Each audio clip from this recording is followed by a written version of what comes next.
And let's go ahead and roll call, please. Chair Delgado, Here. Vice Chair Lucy, absent. Michael Brown, Brown's here. Councilman Dare, Here. Dr. Odenko, I'm here. Dr. Novak, Here. Tom Young. Here. We have a quorum, Chair. Great. Thank you, everybody, for joining us this afternoon. Can we please have Dr. Novak lead us in the Pledge of Allegiance? Okay, just happen to have Beautiful. pledge allegiance to the flag of the United States of America and to the for one nation, under God, with his upheld. Liberty and justice for all. Thank you, Dr. Novak. I think my sound is kind of going in and out. Hope it wasn't too bad. So Yeah. I appreciate it. Great job. Do we have any public comment? Yes, Chair, we have Alicia Ferraro signed on for public comment. Okay.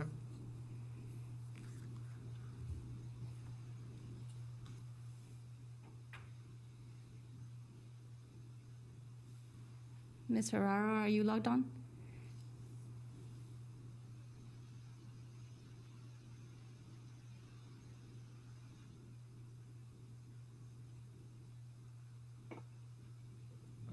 Try one more time. Do we have? Alicia Ferraro for public comment.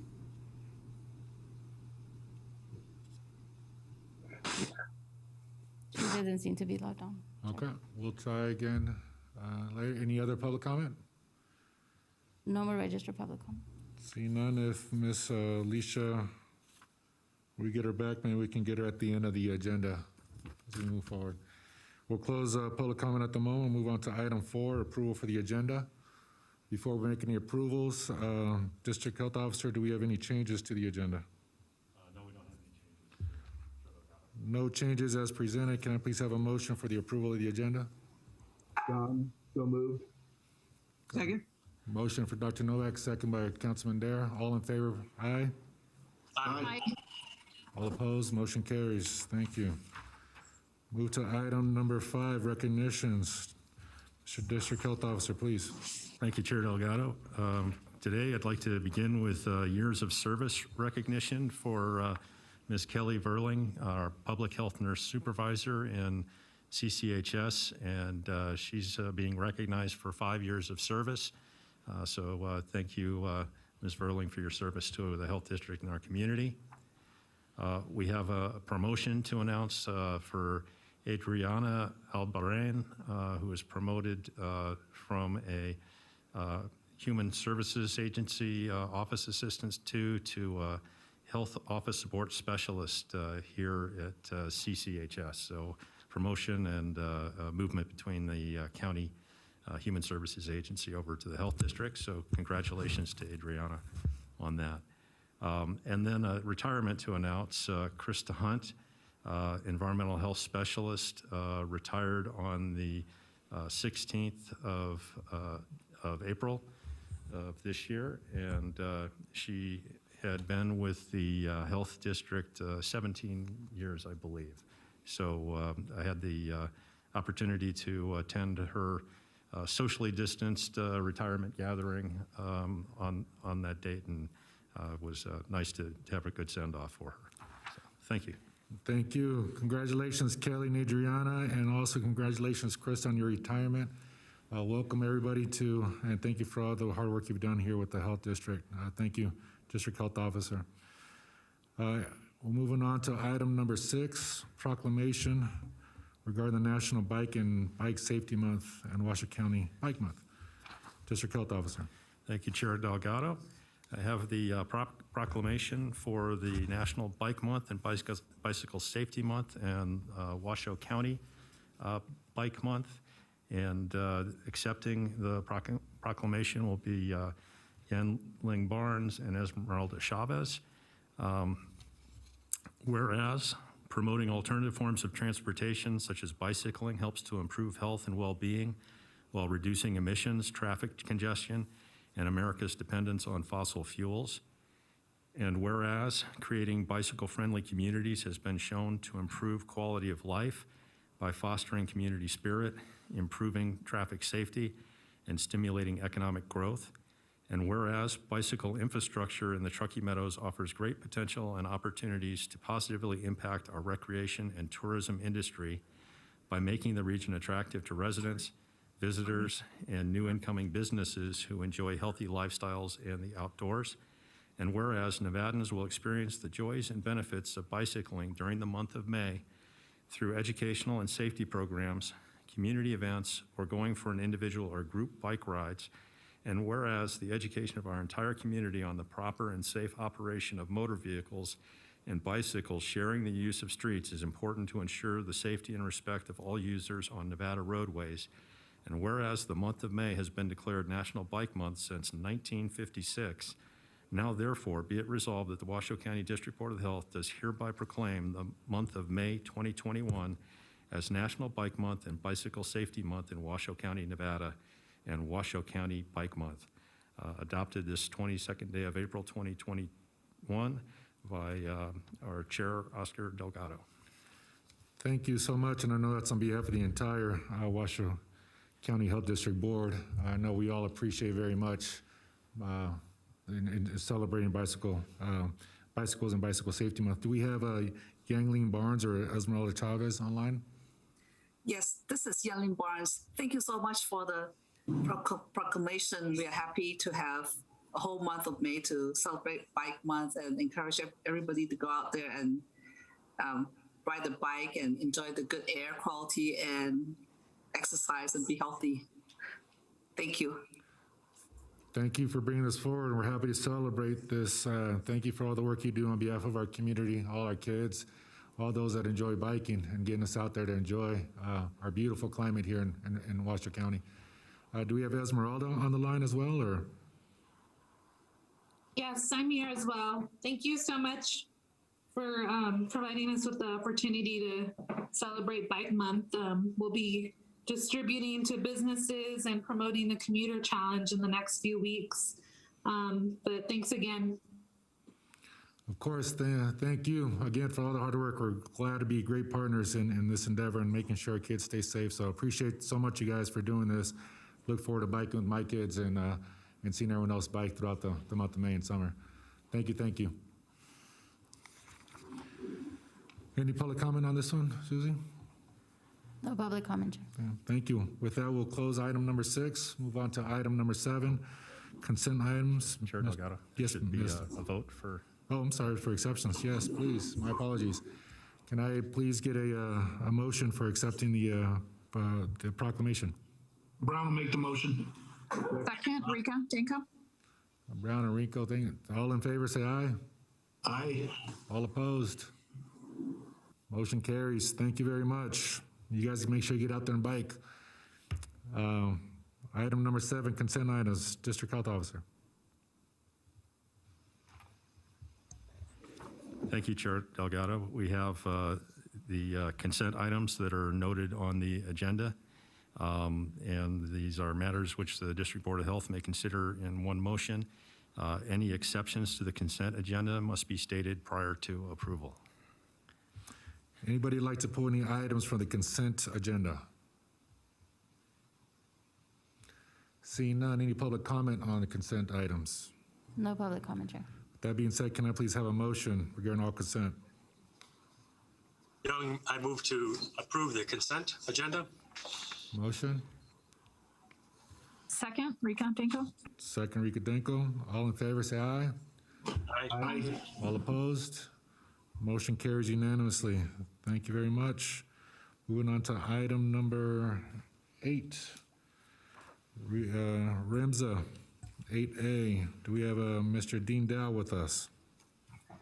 Afternoon, Mr. Chairman, members of the board. Adam Hines, Executive Director for REMSA here.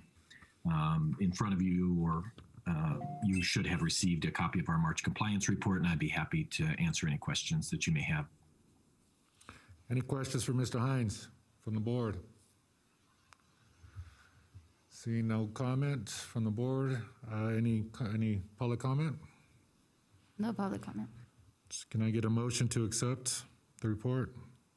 Brown will make a motion to accept. Novak, second. Motion from Brown, second Novak. All in favor, say aye. Aye. Aye.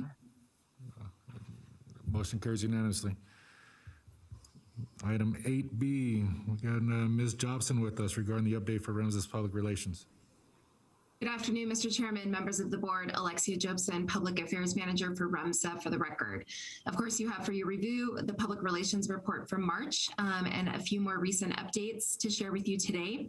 Earlier this month, REMSA participated in the Faith and Healthcare Community Vaccination event where 170 COVID-19 vaccinations were administered.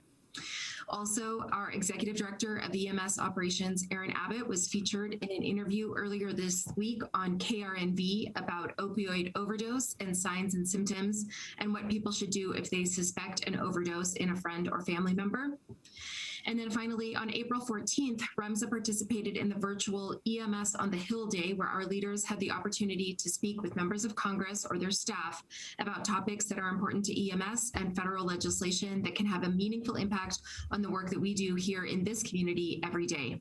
I'm available to answer any questions you may have about our public relations report. Thank you. Any questions for Ms. Jobson? Seeing none, thank you, Ms. Jobson. I don't believe we need to take an action on this one. Thank you. Thank you. Great job. Moving on to item number 9, presentation, reopening from an epidemiologist perspective. District Health Officer.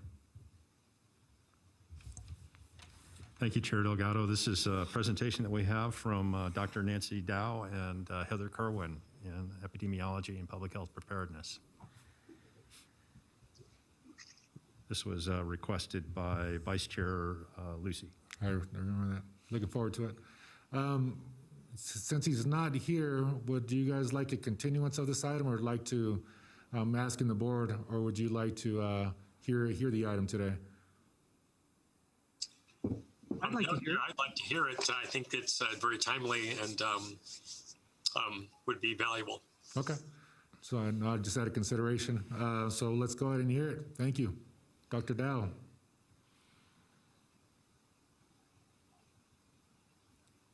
Hi, can everyone see my screen okay? Yes. Okay, good afternoon, everyone. Mr. Health District Officer, Mr. Chairman, and members of the board. This is Nancy Dow, Division Director of Epidemiology and Public Health Preparedness. With me on this call is Ms. Heather Kerwin, Epidemiology Program Manager. Per request, we will be presenting to you today the reopening planning coming from an epidemiologist's perspective. Please note that these slides are updated today to capture up-to-date numbers.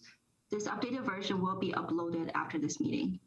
In this presentation, we will be giving you a general background on the current epidemiological factors driving COVID-19 and what our considerations and measures are that went into drafting the initial reopening plan.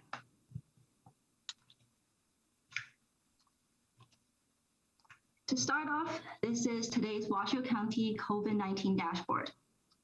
We've seen a few slight jumps in numbers recently, but still under controllable investigations. The highest surges we see on the bottom graph capturing the entirety of our COVID span is during the late fall and winter of 2020, specifically November. That was a time before vaccination was available and gatherings started resuming due to holidays. Our goal is certainly to not revert back to that kind of numbers and continue the controllable downward case trend. We had 40 new COVID cases reported yesterday. Our average percent positivity is at 7.1% last week. The numbers captured on the Washoe County COVID-19 dashboard do not just include first-time infections of COVID. Also contributing to these case numbers are reinfection cases and breakthrough infection cases. Reinfections are new positive tests that present itself at least 90 days from the first positive test, or are sequenced to be genetically different from the first positive test if it's under 90 days. Breakthrough infections are infections in a fully vaccinated individual at least 14 days from their final dose in the vaccine series. Currently, we have a total of 76 probable and confirmed reinfection cases and 47 breakthrough infection cases. These numbers are accumulating quickly, especially the reinfection cases. One main reason contributing to the complication of reinfections and breakthrough infections is the emergence and spread of variants in the community. Currently, 5 variants of concern and 3 variants of interest are of note. This list is growing. Most have mutations in the spike protein that affect the ability of antibodies generated through a previous natural infection or through vaccination to recognize and neutralize the virus. In Washoe County, we've already seen 4 out of the 5 variants of concern. The B117 variant is quickly taking over as a dominant strain. Well over a third of our sequence cases are B117. This variant, originating from the UK in September 2020 and spreading to the US by December, is 50% more transmissible than the wild type. The B1427 and B1429 variants originating from California and spreading heavily in the West Coast also takes up a significant portion of our sequence cases. We've also had 1 case of B1351, the South African variant, present to us in an international traveler back in February. The P1, or the Brazilian variant, as most know it, already surged in Clark County, although not yet captured in Washoe County. These variants and mutations arise as a natural byproduct of viral replication. The continued development of variants is due to continued mutation every time the virus gets passed on to additional hosts. So to slow or curb this process, the only way is to stop transmissions. The highlighting change that extended a helpful hand at the end of the year 2020 and into 2021 is the approval and rollout of vaccines. Vaccines authorized for emergency use are Pfizer and Moderna. Both are 2-dose mRNA vaccines. There's also Janssen, the 1-dose viral vector vaccine, which currently is on hold due to incidences of cerebral venous sinus thrombosis to be investigated.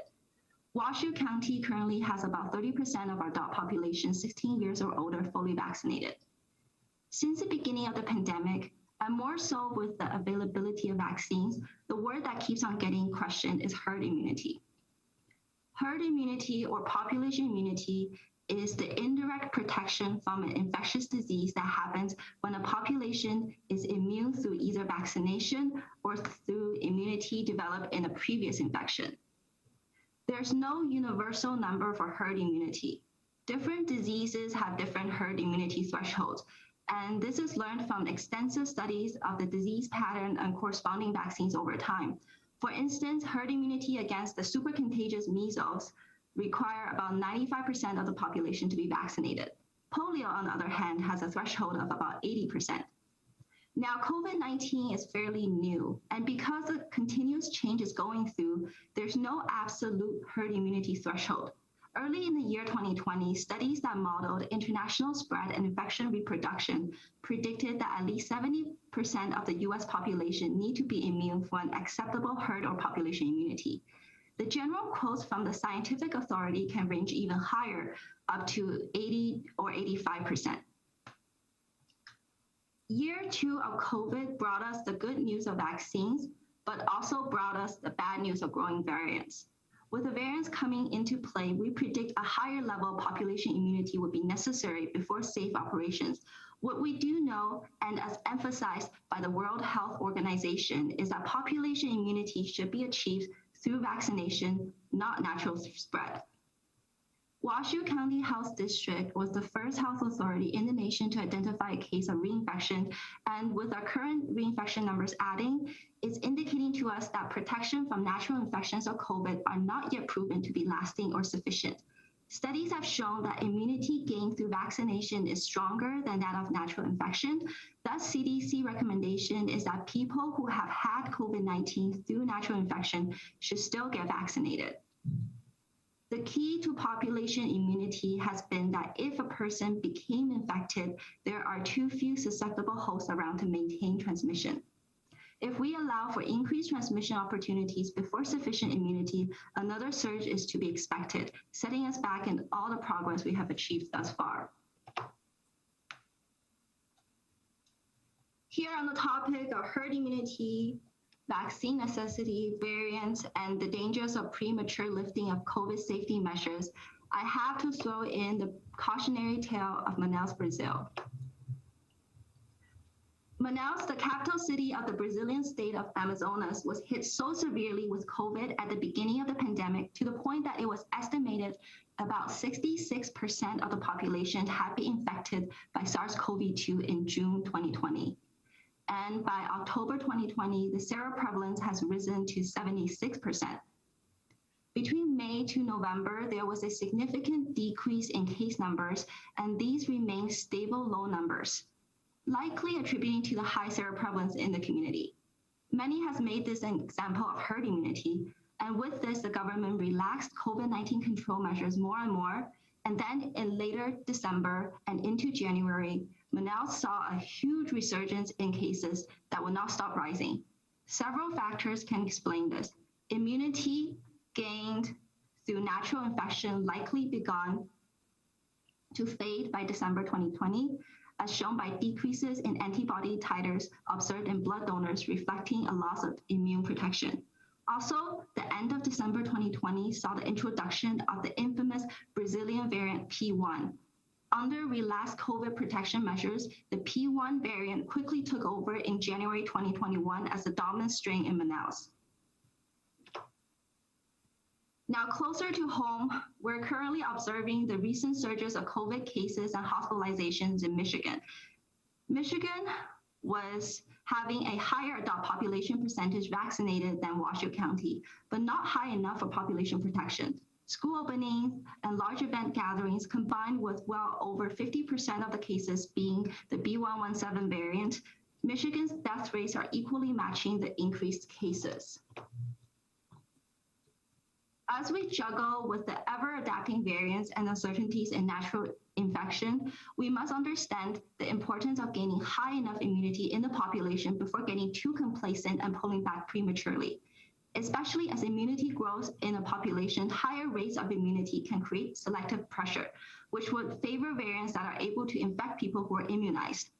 Vaccinating quickly and thoroughly under proper protective measures is what can prevent a variant from gaining foothold. Keeping in mind all the factors that we know right now about the SARS-CoV-2 virus, our team of Washoe County Health District did extensive research of available literature and publications and took into considerations of lessons learned from previous reopenings locally and internationally. And we came up with metrics that are crucial to consider in our reopening plan.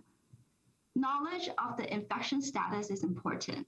This means that we need to keep up with our daily numbers, percent positivity, rate per 100,000 in the community as we monitor the epidemiological situation. We need to understand our public health capacity, what are our thresholds for keeping up with testing, contact tracing, and still ensure data integrity in our stats. Health system capacity need to be tracked. This means that the burden in our hospital and treatment facilities, supplies and distribution channels on medical equipment, and the capacity of our healthcare workforce. One crucial thing that's of utmost importance is ensuring community engagement. To keep COVID-19 under control takes community efforts. We need to keep up the safety policies of social distancing and mask wearing for schools, workplaces, gathering. We need to protect our vulnerable as well as general population, not just through vaccines, but also through precautionary standards until enough of the population can be safely brought back to normal operations. Finally, lessons learned from other countries and states are that those without proper containment to decrease out-of-region spread coming in have a much harder time controlling COVID within their communities. So far, we've seen many of our variant cases coming to us from other state travels due to lack of border control. It's important to take into account measures to prevent and keep track of cross-regional spread. So instead of recreating a tool to measure all of these different types of metrics mentioned on the previous two slides, the reopening plan sought to approach an already existing tool. The Truckee Meadows COVID meter that you see here had been developed during 2020 prior to our surge by a group of data scientists. It's been vetted by a working group of professionals in the field and others who are engaged with this board as well. And it has actually been Now, there's a predictive tool as well that utilizes the same metrics, which will be discussed on the following slide, that has also corroborated the findings within the weekly and daily rating adjustments.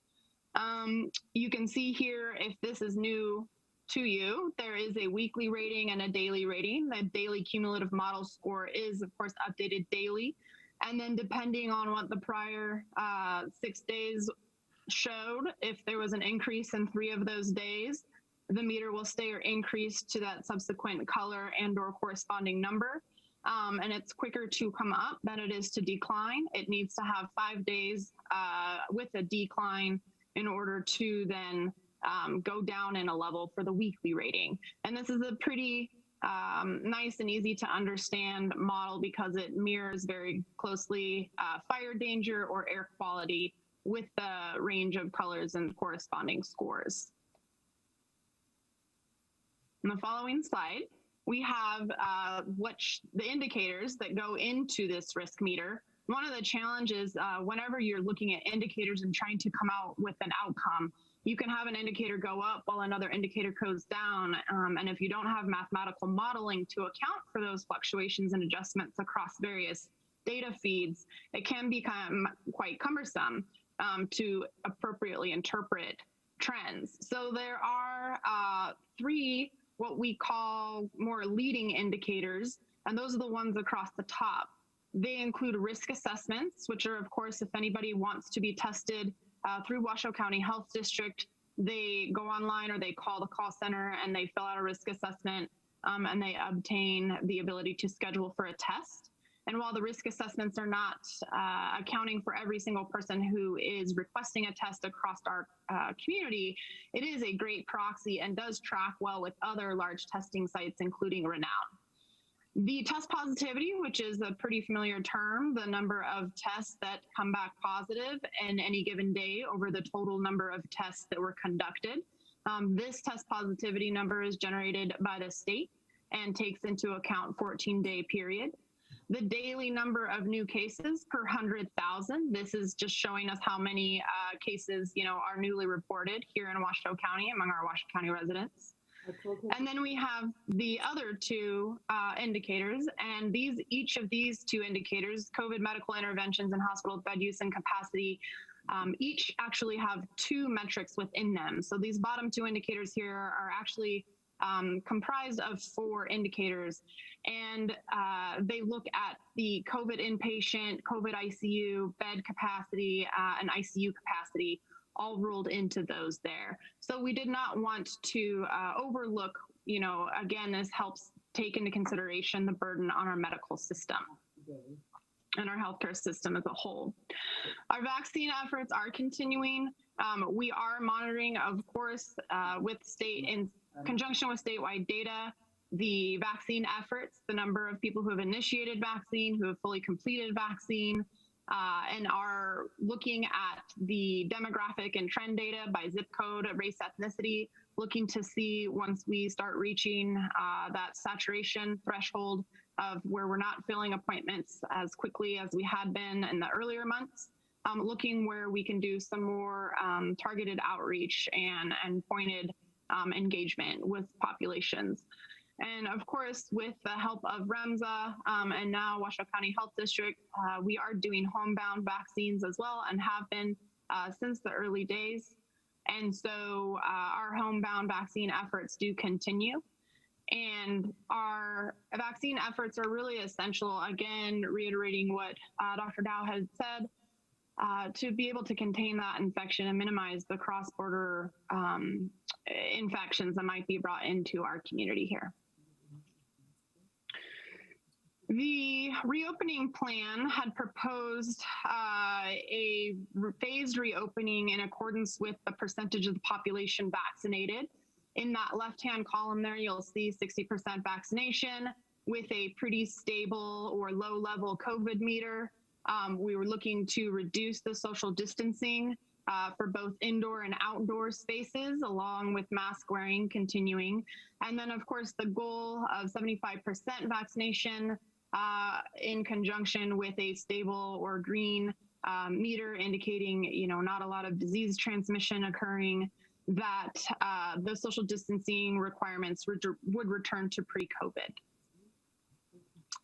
On the flip side, if we see increasing transmissions and a red meter, indicating, that if the meter is in orange and it then increases into the red level for that weekly reader, then at that Thursday midnight, we had proposed that the community would need to draw back on that reopening capacity.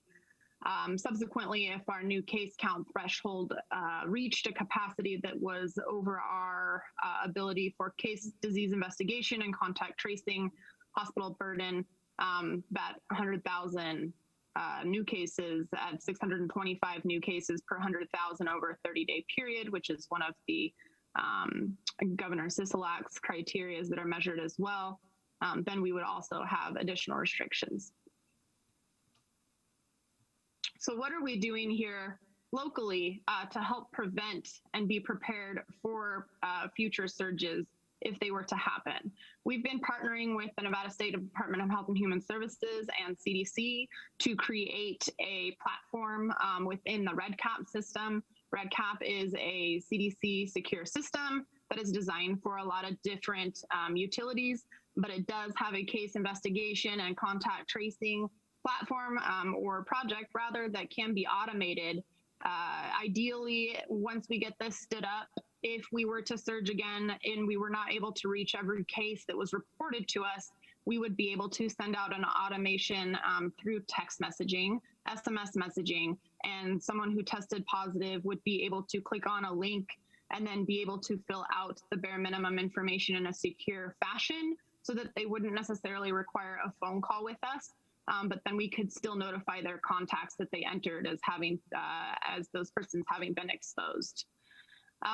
We have not gone live with this yet. It's still in the testing environment, but we are hopefully just a few weeks out from testing and seeing if we can align all of our data systems with this platform. It has been used nationally by other states, including Washington, who is often a forerunner in public health. We currently have 44 disease investigators on staff. We do run a 7-day operation here at Washoe County Health District in regards to our disease investigation and contact tracing, which means that we have anywhere between 24 and 26 investigators a day with the capacity to actually call up to 100 cases per day.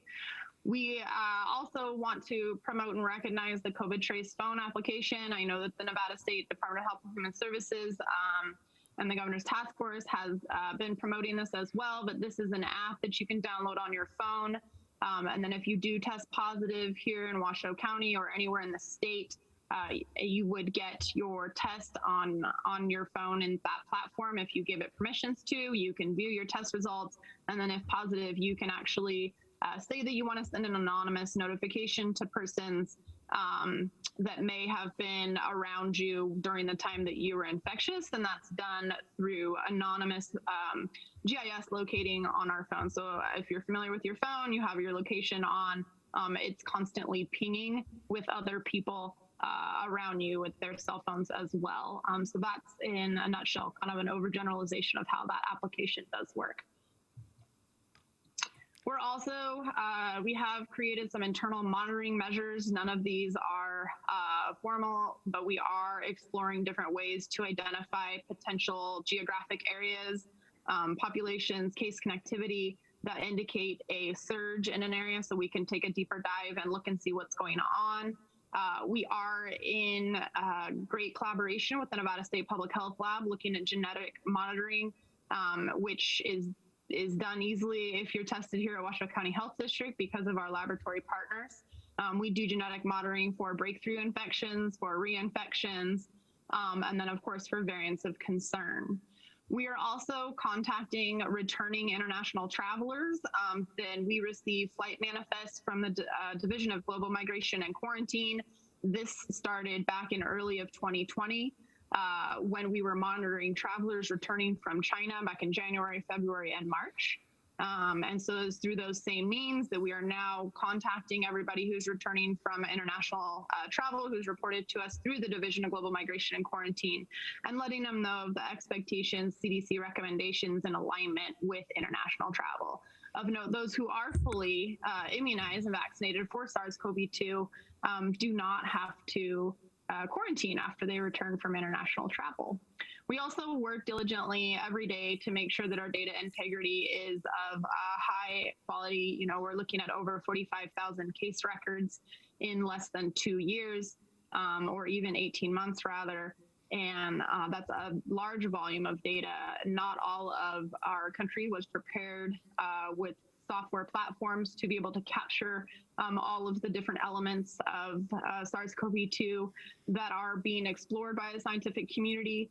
And so we've had to adjust rapidly to ever-changing environments and data requests and requirements. But we do try to make sure that our data is of high quality because it does feed into so many metrics. And with that, we'd be happy to take any questions. Thank you, 18. Appreciate you guys so much. That was amazing. We need to put that into some form of a little video and put that out for the public to see. I feel like I was in grad school, so appreciate so much information in a PowerPoint presentation. Looking to my board for questions. Yes, Mr. Young. Yes, I just have a question and a couple of things there too. I was wondering in terms of the test positivity rate, which has been a little confusing to me simply because I think you could just, have a lot of people be tested and it would go down, or only test those who are sick and it would go up. But right now, a lot of people are still getting a random test if they have to travel or for whatever reason there too. But statistically, I was wondering how many, percentage-wise, of those who request a test actually feel bad and say, I want to get tested versus those that are randomly tested. How is that different? I mean, has that changed over the last 12 months and things about just the random test versus the other ones there too? The other question I have too is the vaccination rate of Washoe County seems to be lagging behind the rest of the nations, despite the fact that people are lining up to get vaccines here too. Has that been remedied in our county at least to get adequate, at least national average quantity of vaccine? I'm happy to answer the first question, then we can discuss the second. With the positivity rate, you're absolutely correct. So if we have, let's say, a large population that's screened all of the time and they're asymptomatic, they would actually reduce that positivity rate, that test positivity rate. Conversely, if you limit tests to only persons who are symptomatic or are contacts of cases, then you would likely see an increase in positivity rate because you're limiting that denominator to only symptomatic persons. Over the course of our testing here at Washoe County Health District, we have had to kind of fluctuate between those two. So when we see big demands in testing, we want to make sure that symptomatic testing is available for those who are truly feeling ill. And so we have had to limit asymptomatic testing. But shortly, after we came online with testing, many others in our community followed, and now you can get tests at Walgreens, CVS, Walmart, a lot of different places. Subsequently, our hospitals also began testing those who are coming in for any kind of routine or elective surgeries or procedures. And so those are presumed to be also asymptomatic persons. So it has fluctuated, but on a grand scale, it's fluctuated kind of consistently across the board. And here at Washoe County Health District, we have had and have allowed for asymptomatic persons to be tested for quite a few months now. We've also seen a shift where people are getting tested for travel, depending on different travel guidelines and recommendations and requirements, especially prior to boarding flights.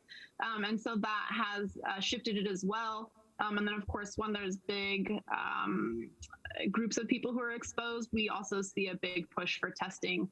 And it may be too soon after the exposure, but we do see kind of shifts in that. But nothing that would be too out of the ordinary. And I can only speak on behalf of those tests that come through Washoe County Health District, it's predominantly a higher test positivity rate here because we do refer all contacts to cases to come test with us here. So we usually have a little bit higher positivity rate just through our own testing site. I don't know if that answered your first question. Oh, thank you. Thank you very much. That clears. Hi, I'm going to jump in for the second question. You're talking about vaccination. Well, overall in the U.S., fully vaccinated is about 25%, and Washoe County is doing quite well at 30%. Michigan, which claims to have a pretty high vaccination rate of the adult population, right now is only at 32%, not that too much higher than us. And a lot of how much you do get vaccinated depends also on the amount of doses that we get every week. And also we are reaching out to our underrepresented communities. We are doing homebound vaccination. So we're doing all that we can of reaching out and getting the vaccine out as soon as possible. Well, yeah, well, thank you very much. That clears that up too. I was thought we were behind. I'm glad we're up there with the rest of them too. So, Thank you, Mr. Young, for the questions. Councilman Dara. Yes, thank you, and always thank you guys, ladies, for the wonderful information. I think it's important to continue to educate. I think that's one of the biggest roles we have, and so with that said, there is a balance that I believe I believe is important, has to do with trying to get people back to the living of certain things. When we shut down in the beginning, it was a lot of fear over our hospitals. We know that. We pushed that and we all agreed to that. How are hospitals doing now and how long has that been? Because it seems like we've put that, I saw your 5 things and we've said that's not our main factor right now we're looking at. It seems like something's changed, obviously. I mean, change isn't bad. I'm just saying, let's call it what it is. But I sit back worried that if we're not careful, fear will keep us of the unknown and create a lot of other health problems for people, whether it's losing their job, home, and you name it. We have to look at the big picture. And so I'm trying to balance this out in my brain. I'm not the governor or the county, so no one's asked me officially my opinion, but I struggle here, and I know I'm not the only one. Could you speak to that for a minute? Sure. So our hospitalization rates and numbers are tracked by the Nevada Hospital Association, and those are the metrics that feed into both indicators 4 and 5 there for the risk meter. And I actually spoke with Jeremy Smith, Truckee Meadows Regional Planning Agency, about this a week or so ago, and he did confirm and validate that risk meter actually tracks pretty strongly with indicator 4, which is that COVID number. And right now our COVID numbers are relatively low in our hospital systems, and that is a reflection, I think, in direct correlation of all the efforts that have been done. And vaccination is helping our community currently. I think if we didn't have the vaccine, we would see a much different impact of our COVID numbers in our hospitalization system. And we certainly don't want people to be living in fear, and that's why we absolutely are promoting, if fully vaccinated and able to be vaccinated, there are certain things and certain relaxing of different parameters and guidelines, such as having to quarantine again or mask wearing in the privacy of your own home with others who are also fully vaccinated. And so I think that there's going to be a continued national effort and even global effort to recognize kind of the permissions and returning back to normal, if you will, for those individuals who are fully vaccinated. And then, of course, the hope with any vaccine, preventable diseases, that you have a high enough vaccination rate to protect through herd immunity or community immunity those who are unable to be vaccinated for medical reasons, which does occur, unfortunately. I'm not sure if that did answer your question, and I'm happy to pass it to Nancy if she has anything additional. It kind of did. I don't necessarily personally agree that we put the hospitals down at the bottom, because I think that's why we began. That's a big thing for me. Obviously, we want the ability that if somebody else has a health issue, they can go get help. And I think that's in place now. So I think it's important. That's part of the story. The other thing is, I don't know if I didn't hear it, or how are our death rates doing? I don't know. Did I miss that? I might have missed it. I apologize. We didn't specifically speak to deaths. Our case fatality rate for SARS-CoV-2 in our community is about 1.5% and has remained at that rate through, I would say, about the last 10 months or so. It was very high in the beginning because we weren't catching all of our cases. So again, if you're looking at the number of persons who have passed due to COVID over all of those persons who have been confirmed to have COVID, that number or that percentage rather came down once we had an ability to test more people and find out who truly did have COVID and who didn't. So it's about 1.5%. Thank you. And just to chime in, if you are looking at our COVID dashboard, our death total right now is 668. And then to answer your question, just talking about keeping hospital capacity at bay and keeping track of the variants, what we really want to encourage the population to do is to get vaccinated when you can, if it's available to you as soon as possible, because vaccination to us right now is the most important metric that we can use to keep the variants at bay before it becomes all over the place. And the more we reach immunity in our community, the more we have to be careful, because higher rates of immunity can create selective pressure, which means that certain variants would favor the ability to infect people who have been immunized. So vaccinating quickly and thoroughly is the only way to prevent new variants from gaining foothold. Thank you. Any further questions from the board? Seeing none, any public comment? No public comment. Okay, with that, I know you guys, Dr. Dow and Heather Corwin, I know you guys have stated that there's more current information up to date as of today that will be available in the PowerPoint once it goes live after our meeting, correct? Yes, this PowerPoint will be uploaded afterwards. Okay. Thank you so much for the presentation. Appreciate all the information. Thank you for all the hard work and keeping us up to par with all the newest and greatest data to make sure we stay safe. Thank you. We'll close item number 9, move on to item number 10, presentation, influenza, a public health perspective. District Health Officer. Yes, thank you, Chair Delgado. This is a presentation requested by Councilman Dare, and we have Christabel Sotella, Liliana Wilbert, and Heather Kerwin to present on influenza public health perspective.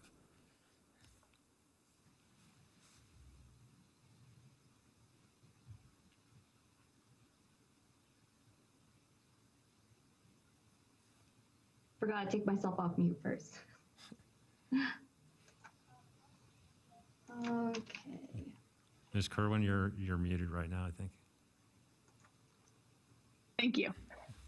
Our influenza public health perspective presentation is going to be split up amongst the 2 of our epidemiologists who are serving as our influenza surveillance coordinators. We have Liliana Wilbert, who is our primary surveillance coordinator for this flu season, and then our secondary influenza surveillance coordinator is Christabel Sotella, both of whom are epidemiologists here with Washoe County Health District. And Christabel will move into the primary role for our following season and then train an additional epidemiologist to become our secondary influenza surveillance coordinator. With that, I think we'll get the presentation up and we can get started. All right, so first we'll start with the brief intro into the epidemiology and surveillance of influenza. So what is the flu? Well, the flu is a viral respiratory illness that infects the nose, throat, and lungs. The flu virus circulates all year long. However, most flu activity occurs between October and May of the following year. And it is this time period what we refer to as the flu season. Anyone can catch the flu. It does not discriminate. However, those with underlying health conditions, am I not doing it right? We do not see your PowerPoint. I know it's in our binder. Looks like something's coming online now. Can you see it now? No, it just went away. You had it started. Oh, dear.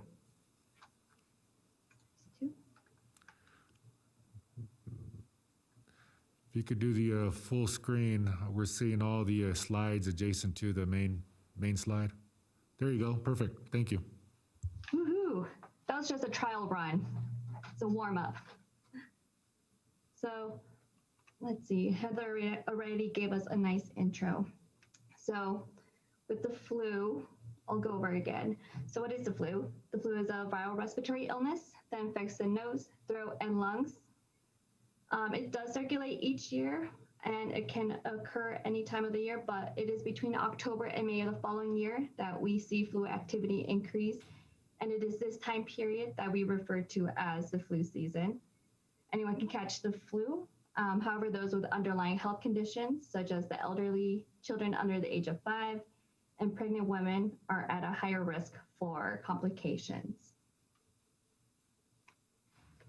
There are 4 different types of flu viruses, type A, B, C, and D, but for the purpose of this presentation, we'll be focusing on type A and B because C is rare in humans and D does not even occur in humans. So type A and B cause the seasonal flu we see circulating each year. The influenza A virus is divided into various subtypes based on its surface proteins. So that would be H1N1, H3N2, but there are more. While influenza B is classified into 2 lineages, Yamagata and Victoria. Typically, type A influenza accounts for most of our flu cases we see. Influenza A has the most potential to cause pandemics because of its ability to genetically change in a short period of time. While rare, people can contract influenza indirectly from animals such as swine and avian. Type B accounts for approximately 25% of cases. It doesn't spread as quickly. Type A because it's not changing genetically as quickly. And we're more likely to see influenza B later on in the flu season and among children. So how does it spread? Well, the flu is spread by droplets made when an infected person coughs, sneezes, or simply talks. If there are surfaces contaminated with those droplets from that infected person, and you in turn touch that surface, and then proceed to touch your eyes, your nose, or your mouth, you can also transmit the virus that way. The incubation period for the flu is 1 to 4 days. Incubation period is the amount of time needed for symptoms to show once exposed. People are considered contagious 1 day before symptoms start through 1 week after symptoms start. These are the signs and symptoms we would expect someone with the flu to show. You would have a fever, a cough, a sore throat, running a stuffy nose, muscle or body aches, headaches, fatigue, vomiting, and diarrhea. Vomiting and diarrhea is more common in children, but we do see it in adults. And these symptoms are similar to other respiratory illnesses, so it is difficult to diagnose the flu based on clinical symptoms alone. However, we do have tests that we could use to diagnose the flu. That includes a rapid diagnostic test, PCR, culture, direct and indirect fluorescent antibody tests. There are serological antibody tests that are not generally recommended, and that's because they're not widely available and they're not timely. When someone is diagnosed with the flu, they can be treated with antiviral medication. This can reduce the severity of the illness, though it's most effective within the first 2 days of illness. And an example of an antiviral medication would be Tamiflu. Each year, the CDC publishes numbers on the impact that the flu season had on our nation.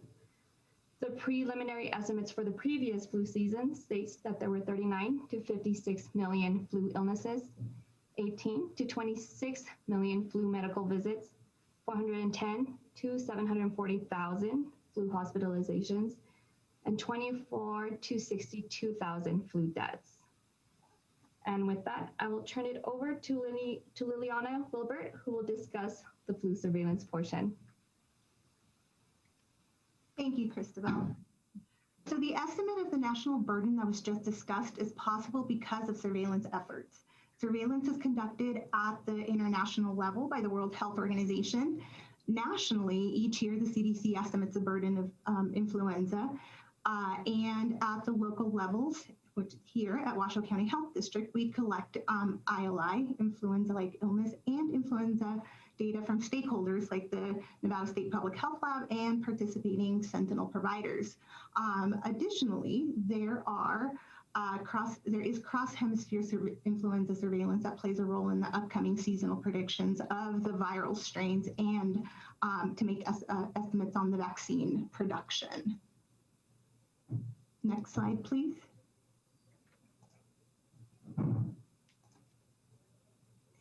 Again, at the national level, the CDC conducts surveillance of the national geographic spread of influenza and also conducts forecasting by using mathematical models. At the local level, here at Washoe County, we conduct virologic surveillance, outpatient influenza-like illness, hospitalization surveillance, mortality, syndromic surveillance, and respiratory syncytial virus, or RSV surveillance, which are also conducted at the national level. Next slide, please. Before I take you on a journey to look at our different components of our influenza surveillance, I'd like to bring your attention to a couple of things. First of all, you will see a number series at the bottom of the graph ranging from 40 all the way through 18. These are known as the MMWR weeks. These are weeks of the epidemiologic year assigned for purposes of disease reporting and publishing. The values of these weeks range from 1 to 53, and although most years consist of 52 weeks, with the exception of this one that consisted of 53. The first day of any MMWR week starts on a Sunday, and the week numbers are sequential.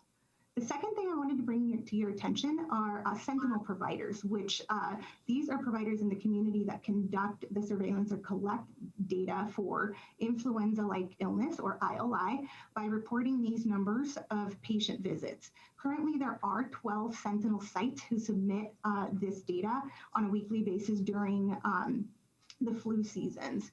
And the Sentinel providers can be of any specialty, like family physicians, internists, pediatricians, and in any type of practice like emergency departments, urgent cares, private practice, community health centers. The last thing I want to bring your attention is to clarify a common misconception, which is that ILI is not to be used interchangeably with influenza. ILI is influenza-like illness, which is defined as a fever over 100 degrees Fahrenheit and a cough and or a sore throat in the absence of a known cause other than the flu. So here in this graph, having said that, you can see the blue line where Washoe County stands on the percentage of patients presenting to the Sentinel provider sites with influenza-like illness. Next slide, please. Here you can see the proportions of those presenting with ILI separated by age group, where the age group of 0 to 4 is consistently the highest. Next slide, please. Another component is influenza virologic surveillance. Two ways in which this surveillance is conducted are via reports from the hospitals or of patients that test positive, and also the Nevada State Public Health Lab that performs subtyping, where specimens are primarily submitted to the Public Health Lab from Sentinel provider sites. And here you can see that this year we have predominantly seen type A flu. Next slide, please. This graph shows the current season's hospitalization rates per 100,000 population. As you can see, this season's rates are much lower than the last 3 seasons, where the 2017-2018 season was the highest. Next slide, please.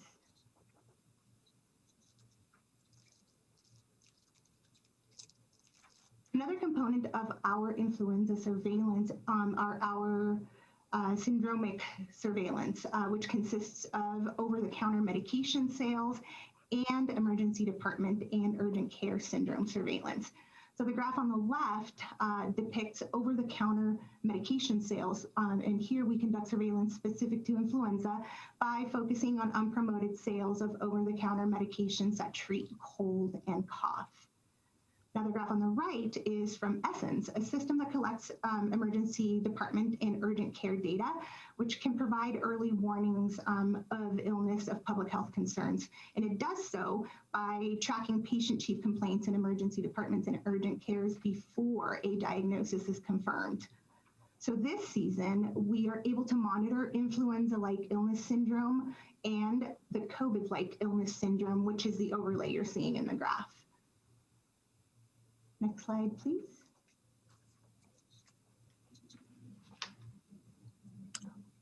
Part of our efforts from a public health perspective is vaccine effectiveness and prevention methods. So the flu vaccine can keep people from getting the flu. It can reduce the risk of flu-related hospitalizations for people of all ages. The vaccination has also been associated with lower admission rates to both intensive care units and pediatric intensive care units. In addition, it helps protect women during and after pregnancy and can also be life-saving to children. Now, while vaccine effectiveness can vary, studies do show that flu vaccination reduces the risk of flu illness between 40 and 60% among the overall population during the seasons when most circulating viruses are well matched to the vaccine. In general, current flu vaccines tend to work better against influenza B and influenza A viruses. The 2019-2020 influenza season, which was last flu season, had a 39% overall vaccine effectiveness rate for all ages. Whereas you can see here, the highest vaccine effectiveness was among the age groups of 9 to 17 and 50 to 64 at 40%. And with that, I will pass the remainder to the next presenter, Heather Kerwin. All right, so what you can see here is a graph overlaying our current season 2021 in green and the line in the green, and you'll see this more stark in comparison on the following slide, relative to the 4 flu seasons prior, with 2017-2018 being a nationally high severity year, and you can see that being reflected here. Again, of note, this is the percentage of patients seen in our Sentinel provider locations that presented with ILI symptoms, so not necessarily confirmed cases of flu, but presenting with that symptomology as Liliana described before. Next slide. Here are the highest and lowest years. You can see again 2021 much more clearly now, very much lower than the 2017-2018 influenza season.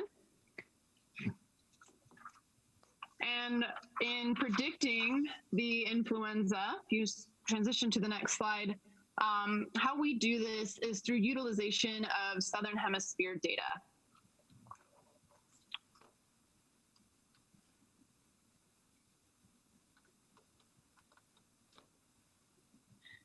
And I'll wait for that slide to transition, but I'll keep talking us through how we go ahead and predict.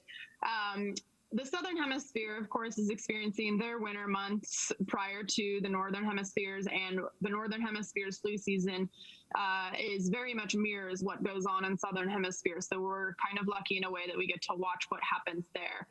First, we also utilize data from the major variants of flu that are spreading in the Southern Hemisphere to help with our vaccine production for Northern Hemisphere's flu season.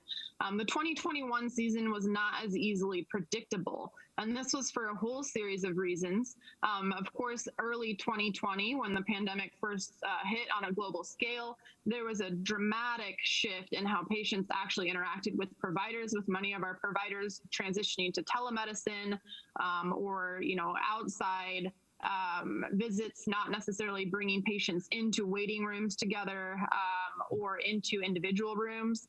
The testing algorithms also change because of COVID-19, whereas a provider may start testing for flu if you're presenting with a lot of those viral respiratory symptoms that are similar across so many different kind of pathogens.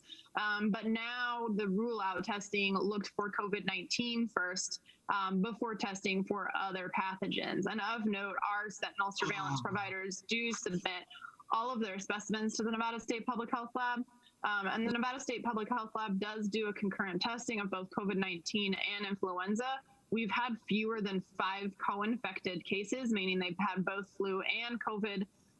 And we've seen very, very low numbers of influenza as well here locally, nationally, and globally. The Southern Hemisphere saw this happen and it carried over into our 2021 season.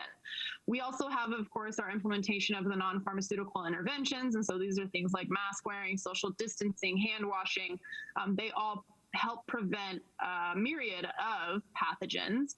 And then there's another element to take into consideration, which is possible viral interference. And what viral interference is, this was actually studied most notably in 2009 in the European countries when H1N1 pandemic emerged. France was going through a rhinovirus outbreak. And they did not see surges in their influenza case counts like their neighboring countries were exhibiting. But once that rhinovirus outbreak came to an end, they then had an influenza epidemiologic curve that much mirrored their neighboring countries. And what the concept of viral interference is when you're infected with a virus, your body has its own protective natural immunity that puts up defenses. An interferon can be created, and it actually prohibits your body from typically becoming co-infected in a normal, healthy person. This has been demonstrated across different interactions between influenza and other viral pathogens. And it's being studied now with COVID to see if there is possible viral interference between influenza and COVID, which might help the contributing factors to the low flu counts we've seen. Additionally, we have seen only one confirmed case of RSV, which normally occurs in children under 5. Of course, the younger children, especially those in the 1 to 2 year old age range, are not wearing masks because it's not medically indicated that it is best practice. You need to be able to see the mouth of children, and you don't want them to be choking. You want to make sure that they have unobstructed air passages. And so those little ones not being masked, but having still really low levels of RSV in our community, in that population, is a possible indication that there is viral interference that has occurred. Next slide. Additionally, when we look to predict influenza, the vaccine selection recommendations for our next flu season, 2021, have already been put forth by the World Health Organization. It takes about 6 to 8 months to identify, produce, approve, and distribute the flu vaccine for the following season. However, of course, with the low numbers that we've had through the 2021 season in influenza, it has produced some challenges in determining what the viral component should be in those influenza vaccine for the next flu season. We don't have a lot of viral data for this current season because of the very, very low numbers of flu cases occurring worldwide. And it does have implications for our baseline calculations as well, because as you see, it takes years and years of data to estimate and adjust what baselines should be. And because this year is anomalous, it will have future implications. The American Committee on Immunization Practices does review the World Health Organization's recommendations and then may provide adjustments or recommendations if there's additional information. And next slide. With that, we'd be happy to take any questions you may have. Thank you to all three of you. Very in-depth, very detailed. Appreciate the presentation. Councilman Dare, I'll go to you. I know you asked for this presentation. Oh, thank you. Actually fascinating. One, our bodies are fascinating. That very idea you blew my mind a little bit trying to figure that one out. That's pretty neat. Be interesting to kind of, as you learn more, it doesn't have to be a board meeting, but I'm interested.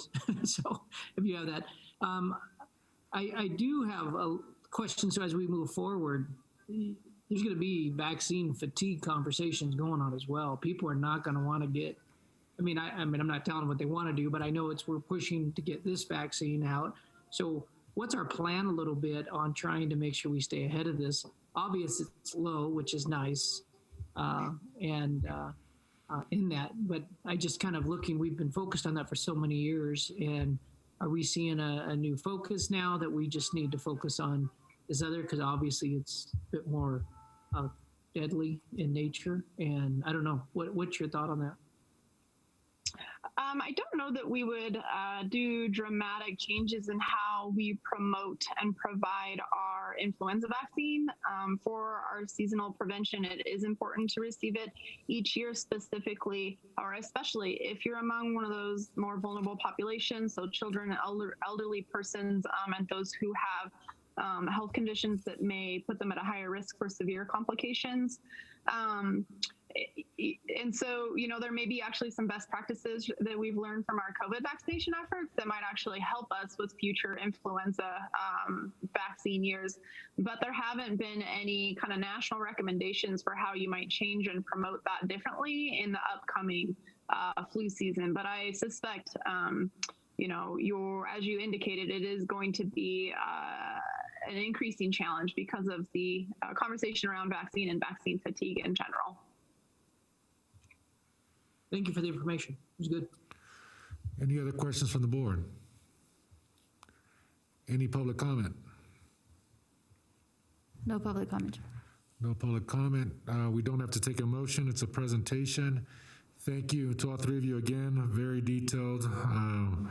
Again, another opportunity to us to further inform the community. It's pretty enlightening that with all the mask wearing, everything we're doing now in many different ways, it provided an uncertainty in terms of the flu shot, in terms of the data gathered. So it's these unintended consequences and how we kind of prepare for the flu season coming around. But great information. We'll close up item number 11, move on to item number 12. Mr. District Health Officer. Oh, I'm sorry. We're moving on to item number 11. I crossed that out jumped ahead. Sorry about that. So, this is a presentation on the COVID-19 awareness campaign report by Scott Oxerart. And I just wanted to mention and congratulate Scott.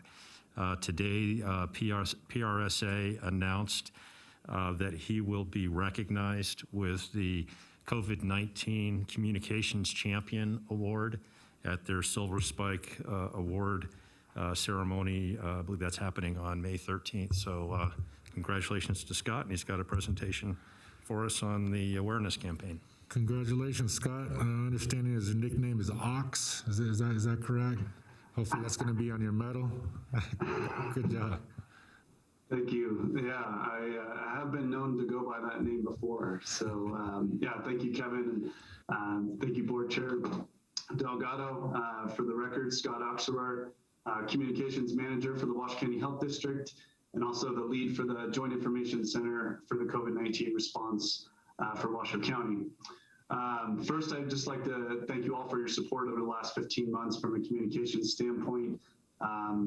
This is actually my first time addressing the board since I started in September 2019. And I often get told, gee, Scott, you joined the health district at the perfect time. It is indeed been a very busy time for all of us here at the health district. I've learned that communications doesn't take days off during pandemics, which is fine with me. Wouldn't rather be in anywhere but here. While I am the only staff member at the health district dedicated to public health communications, I've been lucky to have a very formidable group of communications professionals on the team in this Joint Information Center. You'll hear later on from Rebecca Venus from the City of Reno, Julie Dool from the City of Sparks, and Nancy Lewinhagen from the Washoe County Manager's Office. I'm going to share my screen here. Let's see. Sorry about that. Okay, sorry about that. So we have a presentation for you today. We really just want to go over kind of what's been done at the Washoe County or at the regional level in terms of communications. Can everybody see that presentation okay? Yes. All right. So a low-level activation of the Joint Information Center was initiated a month prior to COVID-19 hitting Washoe County. By the time March 5th rolled around and we reported our first case, a fully activated JIC was established. One note, you'll see a lot of RIC versus JIC. The Regional Information Center is more of our external focus and what we refer to the group of communication professionals as. And then in the true ICS structure, the Joint Information Center, also known as the JIC, is kind of more of the internal language. Our goal from the beginning was to distribute relevant COVID-19 information, build trust with the community, be reliable and timely, and incorporate important information from all regional entities, both in English and in Spanish. While the Health District, City of Reno, City of Sparks, and Washoe County were the primary members of the JIC, there were 22 other regional stakeholders who we spoke with on a daily and sometimes or a weekly and sometimes daily basis. And a huge shout out goes out to Truckee Meadows Fire and Rescue Comms Manager Adam Mayberry. He led the JIC from March through May before I transitioned in and took the lead from the rest of the way out. Earlier today, we held our 93rd COVID-19 media briefing. In the beginning, it was literally me holding an iPhone and doing a Facebook Live video alongside media who were interviewing Kevin Dick and just trying to learn more about the virus. It evolved into virtual press briefings, and we're proud to be one of the first counties in the state to really embrace the virtual press conferences. And there was a lot of fear about technical issues and other disruptions, and we really didn't have any of that. And our audio was always really good, and we received a lot of compliments from media about that. The other thing about these media briefings is we archive them, and we put every single one of them on our website, covid19washoe.com. In addition, the JIC has been on call every single day since March, and we've distributed we will be distributing our 458th press release later today. Every single press release we post to Twitter. We also post on our website, covid19washoe.com. That's in English and in Spanish, and it's also sent to Spanish media members.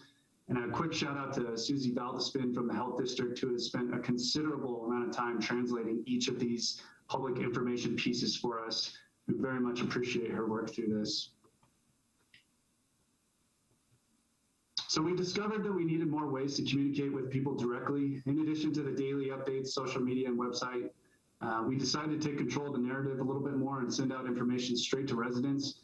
We added some better calls to action to make it easier for residents to sign up for our newsletter, and we asked our JIC members to share it. In a matter of a couple months, it went from about 5,000 subscribers to 30,000 subscribers, and we continue to send newsletters to each of those subscribers every week. Social media was also a huge lift. We started a brand new Twitter account in March and called it COVID-19 Washoe, which matched the URL for our website. We've had 5.5 million impressions. That's a tremendous figure for a brand new social media account in 1 year. And we're proud to say that we've kept it active in addition to our other government social media accounts. We also launched a brand new website from scratch. A special thanks to Joshua Andreasen from Washoe County and Matthew Brown and Chad Waters from the City of Reno. They had a huge influence on getting this website up and making sure the content was fresh, which, as you know, COVID-19 information changes daily, so that was a huge lift. It's a gorgeous, user-friendly site with a tremendous amount of useful information. It includes our COVID-19 dashboard, which you just heard about. The functionality, if you notice in the top right corner, there's a capability to change the language on every single page. We were also cognizant that COVID-19 information needed to be in Spanish and accessible. We have a fantastic coordinator for our Hispanic outreach, and that's Yvette Contreras. She took the time to actually create the covid19washoe.com/Espanol site. And that wasn't just a simple translation. She actually went through that piece by piece and built it into what she believed was the best way to get information that was timely and relevant to the Hispanic community. And Yvette has done a great job working with us, not only just on some of the collateral that we have, but also in the community and helping get our reach, helping our message reach to far communities in Washoe County. So I think everyone here is familiar with this logo and these colors. It's our Mask On, Move On campaign. Really is a huge bright spot in our communication strategy. We worked with 2 PR firms, KPS3 and BVK, to kick off this campaign. It launched in the fall. It turns out it was a perfect time because that's when we started to see a huge surge in COVID-19 cases. There were several other mask campaigns running in the state, both nationally, but none of them had the focus on the Hispanic community that we wanted, and that was our primary focus. I'm sure you've all seen ads at some point around town. There was an incredible amount of ads on billboards, radio stations, TVs, and they offered that pro-mask, safety-based content message. In addition, we still see a lot of Mask On, Move On, or Pongamos de Nuestra Parte face coverings. If you're looking at me, I don't know if I'm on the screen, I got one right here. We distributed over 10,000 of these, and you'll often see it if you watch media, local news. You'll see a lot of the journalists also still have that mask. All right, so up next, I'm going to show you a little campaign highlight reel that we have. Can everyone see that video? Not yet. Not yet. Okay. Let me stop the screen. All right, how about now? Yes, we see it now. Right. Okay, I'll ask for some help from the crew down at the chambers just to make sure the sound is good on this. Breaking news, there is a new positive case of COVID-19, this time in Washoe County.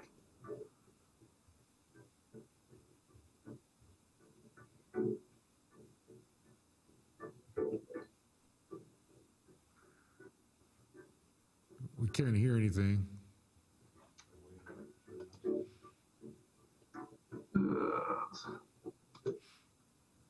Breaking news, there is a new positive case of. Can you guys hear that? Yes, we can.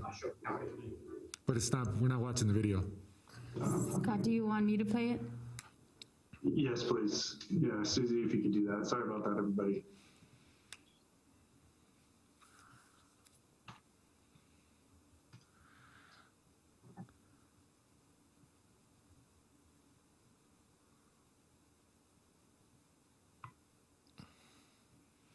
Are you guys able to see that on Zoom?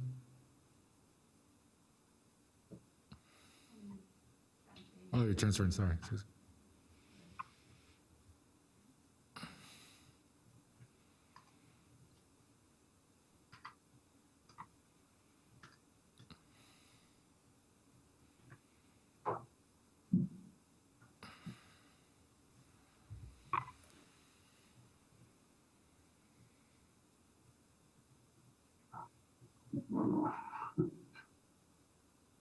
I bragged about how we did all our video conferences seamlessly without any interruptions, and then leave it to me to screw up the presentation of this. Give the gift of life.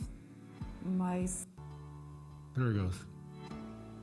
If a person dies in a hospital, they do have the opportunity to be a donor. But if they die outside of a hospital, there really was no opportunity. Yeah, we accidentally flipped forward to the wrong video. Susie, if you can click that link again. Was up at a concert in South. You got your award in sharing videos, right, Scott? I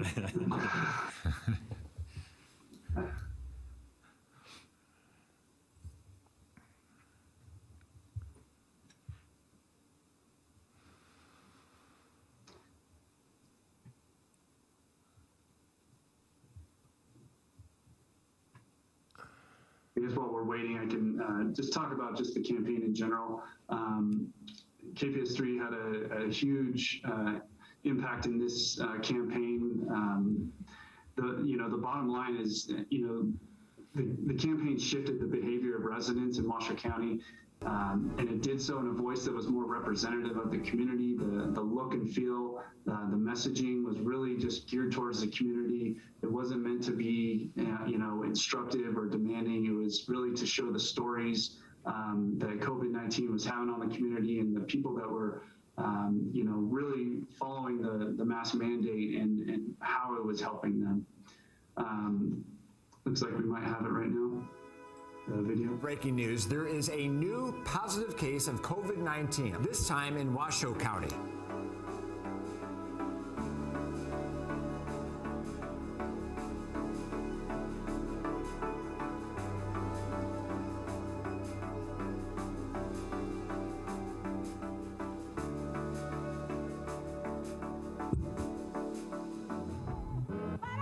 Mask on. Move on. The sooner we stop the spread, the sooner we can get back to life. Mask on, move on.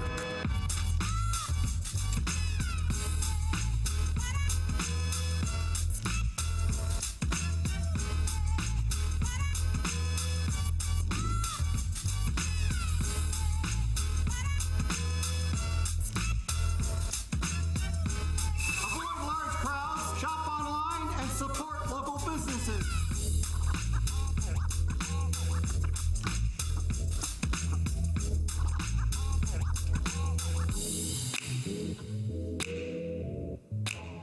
Without community, we're nothing here. We're all in this together.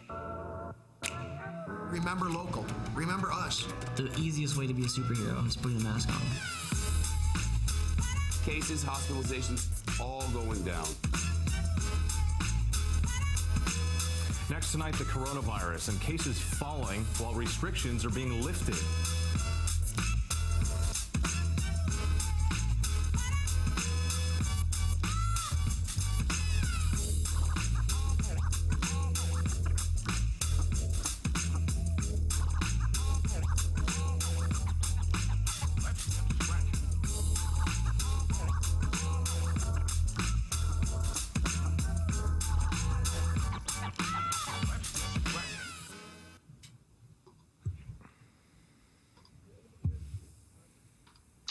Awesome. And thanks again to KPS3 for helping out with that video. The last slide I think was really important, and that was 43 million impressions it had throughout all of the platforms that we shared it on. It's an unbelievable number that you really just don't see in those types of campaigns. So that's something we're really proud of. This campaign was funded by CARES dollars. We also received a funding match from the state of Nevada. The campaign pivoted in December to focus on vaccines. We've held several community town halls, not just on COVID-19, but also the vaccine in both English and Spanish. And we partnered with community leaders to share that message. The end result of the campaign is that the achievement was a byproduct of the largest and longest regional communications response in the history of this county. The JIC continues to meet weekly to discuss pandemic response. What's truly been remarkable is working with the core members of this JIC, who I'm going to introduce now. I'm very proud to work with this team and all the accomplishments that have been made. I'll pass it now to Rebecca Venus from the city of Reno, and then we'll go to Julie Duell from the city of Sparks and Nancy Lewinhagen from Washoe County. Rebecca? Good afternoon, Chair Delgado, District Board of Health members, and District Health Officer Kevin Dick. I'm Rebecca Venus, Director of Neighborhood Services for the City of Reno. And I just want to express my gratitude today to the members of the Regional Information Center and their tireless efforts as we've worked to keep our community safe over the course of this pandemic in the last year. What began as a standard incident response tool, as Scott had mentioned, a joint information center, has really turned into a strategic partnership that's unlike anything we have ever seen in the state of Nevada. Normally, I would have a communications team of 4 people helping me work through the challenges we faced with this pandemic over the last year. But the Regional Information Center has given me a very unique resource. It's given me access to some of the most talented communications individuals I've ever had the pleasure of working with in my career. It's given me an ability to reach out to people, to look for advice. It's given us a team of people to quickly pivot and move and create the resources we needed to be able to keep our community informed. We were one of the first communications teams in the state providing COVID information in Spanish, providing it to those who are hearing impaired. And we've been doing that ever since. This collaboration has made community-wide communications not only more effective, but it's allowed us to have a much wider spread reach throughout the pandemic. And truly, this team is a leader and an innovator when it comes to working regionally within the state on COVID response. I look forward to continuing to work with this team of professionals. What we've been able to do with COVID-19, I'm excited to see what we're going to be able to do with communications related to the CARES campus or communications related to senior isolation issues we've had in our community. I'm just really excited, and I am thankful for a few minutes to be able to share some time with this board.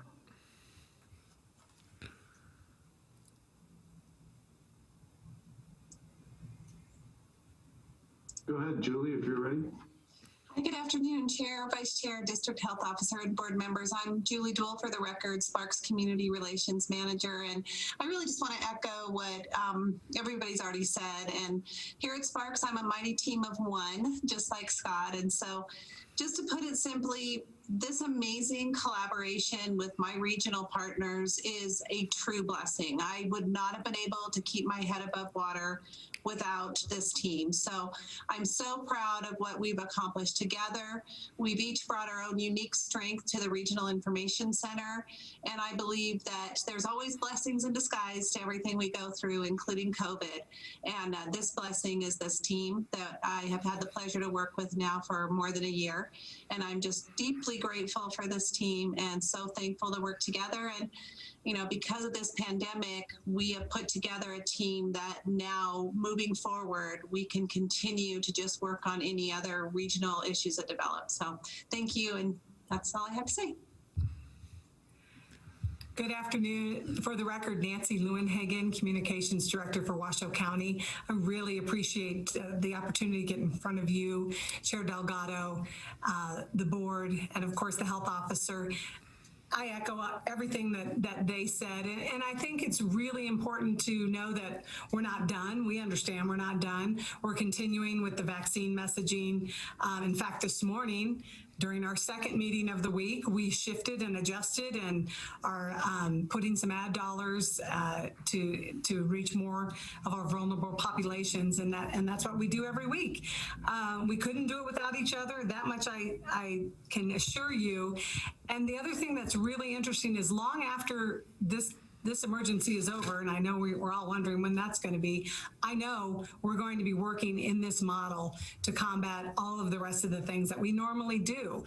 And that's what I'm so grateful for, not only working with this team all year, but knowing that when we have our regional wildfires or our next flood or whatever it is, we're already in place, we're working, and we will be working as a regional information center to help lift this region. And I think that's the way it should be. Thank you very much for that, Nancy. And I'll just wrap it up and say the regional Twitter account and the website that we created, we want to keep those in place and pivot those to whatever comes next. After this pandemic is over, that regional model of communication is just, we think, critical for getting just timely information that's well-versed. Everybody's had a look at it, and it's not coming from different angles. It's coming from one spot. So we hope we don't have to use it too often, but it will definitely be in place when we need it.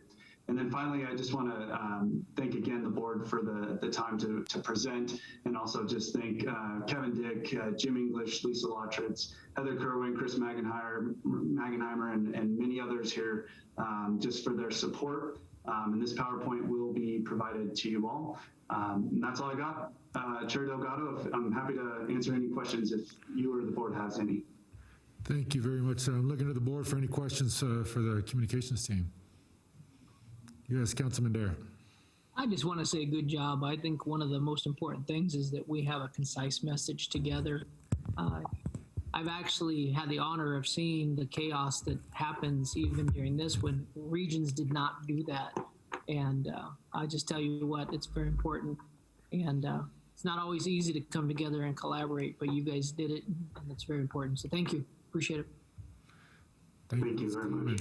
Any other comments from the board?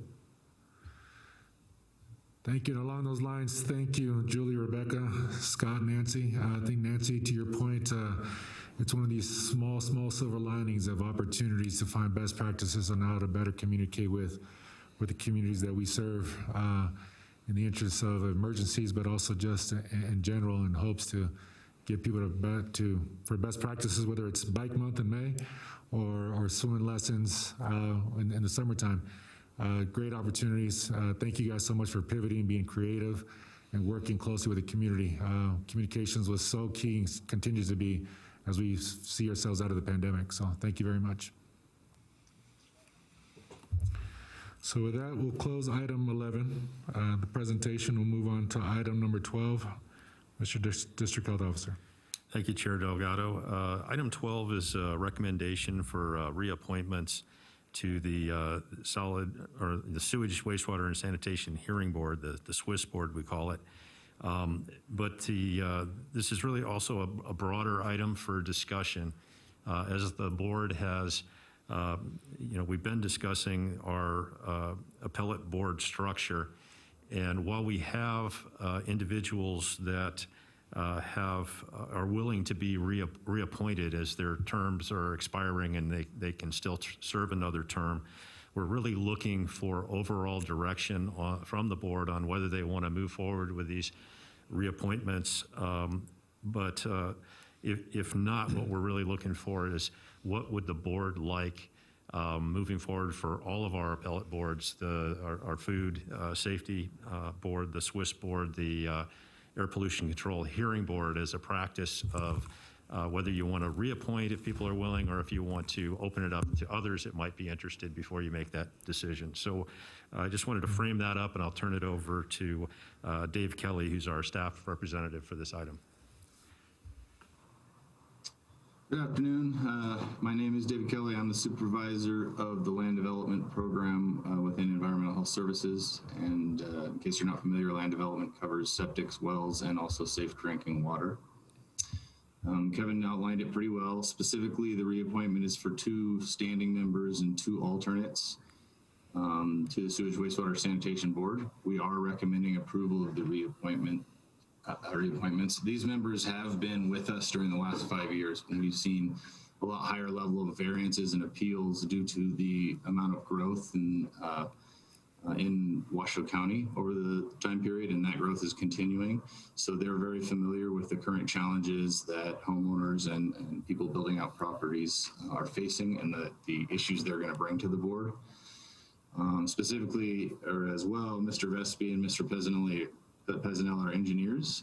They've been, I'm going to say, over 30 years building septics, helping write regulations here in this county. It may be even longer than that when I think back on the plans that I've seen. And Mr. Funden as well has run his own well drilling company. He keeps saying he's retiring, but he keeps working. So I'm not sure what that means, but it's well over 30 years as well. So I think that these individuals provide skill sets that are really invaluable for evaluating the issues that are going to come before the board. And finally, if we don't approve these reappointments, technically the SWIS board will not have a quorum to process any variances or appeals until replacements are found and appointed. So it's not that we don't have anything necessarily on the docket, but that is an issue that the board should consider. And as Kevin mentioned, we're aware that the board is interested in doing more public recruitments, and so we were hoping to get a little bit more understanding from the board on what that might look like and what they'd like to see. So I'll leave it up to you to ask any questions or discuss. Thank you, Mr. Kelly. I'll jump right in. Of course, I don't want to prolong any type of development or workings, especially as appeals come forward to us. I'd like to keep quorum. With that being said, the alternate positions would not necessarily have to be filled, or do you feel as the alternate positions are constantly used, Mr. Kelly? Are they frequently used as part of your the board's process? I can think of, I would say not frequently. They are utilized not frequently. One of the issues with the board, the way the regulations are structured, is that one member is supposed to be an attorney, and it's very difficult to find an attorney to to fill that position. So the board is always one person down. In the past, the regular members have been very reliable, and I can think of only one meeting where an alternate was used. Okay.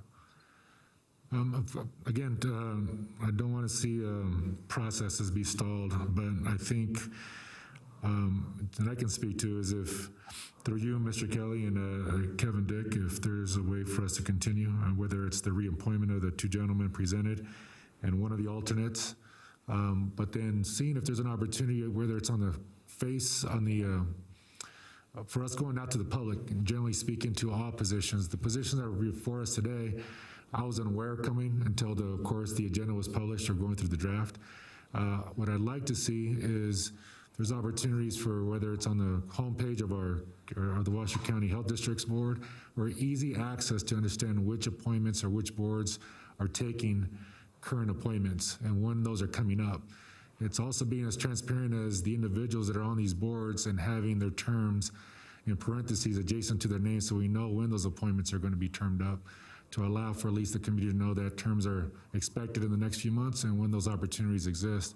We could also, I'm sure, accept applications on a waiting list for when the time occurs that we're not necessarily waiting, but those individuals have an opportunity if they're still wanting to serve when their time is called forward for appointment, that's ready, a list ready to go. But I'd like for us to do a better job in terms of reaching out to the community. And I know we have different sectors, whether it's an engineering group out there or a communications group or a law firm, so many different law firms in terms of who they're working with, that I'm sure we can get out and they can help spread the word as well. But I'll go to the board for any other general conversations or questions. Yeah, Councilman Dare. Yes, thank you, and I'm in agreement with pretty much I think everything you just said. I think we definitely at a place where we need to see this open up. I do, and I'm sure Chairman Delgado would agree with this. We know the people you're speaking of, and they serve well, and we appreciate that.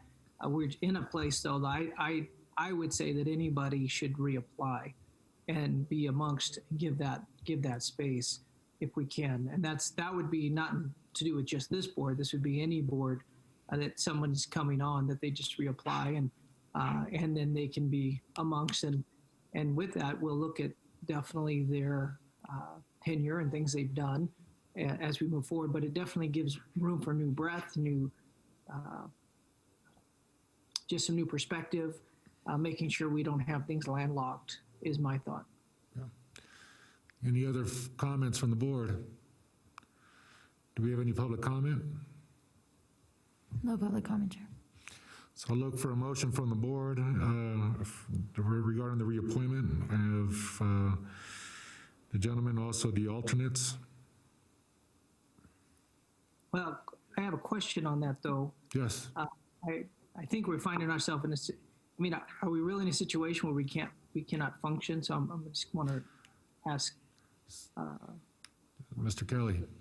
If the individuals that are up for appointment were not appointed today, you said that we will not have quorum, correct? That is correct. As I said, I don't have a scheduled meeting for the next month. We never know when appeals or variances come in. So at the moment, it doesn't appear to be an issue. So it would kind of depend on how long it took to get the replacement in place. Certainly, it would be at least until the next Board of Health meeting. So with that said, I'll take a shot at trying to. I would move to approve that we would ask anyone to reapply and open it up to the public. I do like so that would be the motion, and hopefully these guys would reapply, because that would definitely give us what we need in place. If no one else applies, that's fine, but we are opening it up and making it very clear that this is an open community board that we get to help bring people in. So if I understand it right, Councilman, is we would continue the item going back out to the public that these seats are open and available. Does not sound like it's an issue in the immediate because we have no appeals in the month of before our next board meeting. Is that correct? Yes, that is the motion. On a side note, I like the things you spoke about too, but that could be a side thing. Yeah. I have a motion to continue the item. Yes, Councilman, District Health Officer. If I could just request perhaps a clarification that that procedure would apply to all the appellate boards and not just this appointment process with the Swiss board. What I'm saying, yes, that would be my ask. Okay, I'll second that motion. So we have a motion from Councilman Dare, second by Dr. Novak. Any other further discussion on this item? Seeing none, can I have a motion? Can I have an aye, please? Aye. Aye. Okay. Thank you. Motion passes unanimously. Thank you very much. Thank you, Mr. Kelly. Moving on to item 13, Mr. District Health Officer. Thank you, Chair Delgado. We're going to have Dave Kelly back right away on this one. And this is an interlocal agreement with the Division of Environmental Protection for a safe drinking water program. And the reason this is not in consent is that we wanted to present this to the board. When we had the SB4 responsibilities that were imposed on the health district during after the special session and during our COVID response, we had not enough staff to support everything we needed to do at the health district. So we discussed with the Division of Environmental Protection taking back this grant, and that we would come back and talk with them about resuming those activities once we had the staff capacity for it. And so in those discussions, we've discussed a different set of responsibilities for the health district and oversight for TUMWA. And so I wanted to bring this to the board so you have an informed decision on that, understanding those differences. So I'll turn it over to Mr. Kelly at that point. Okay, hello again. So I was just gonna kind of go over the safe drinking water contract real briefly so you guys understand what it consists of. Public water systems are providers of water that to communities, and the oversight for compliance and engineering review for expansion of the systems, I guess statutorily lies with Bureau of Safe Drinking Water State. They contract with both Washoe County and also Southern Nevada Health District in order to provide oversight by those locals in those counties.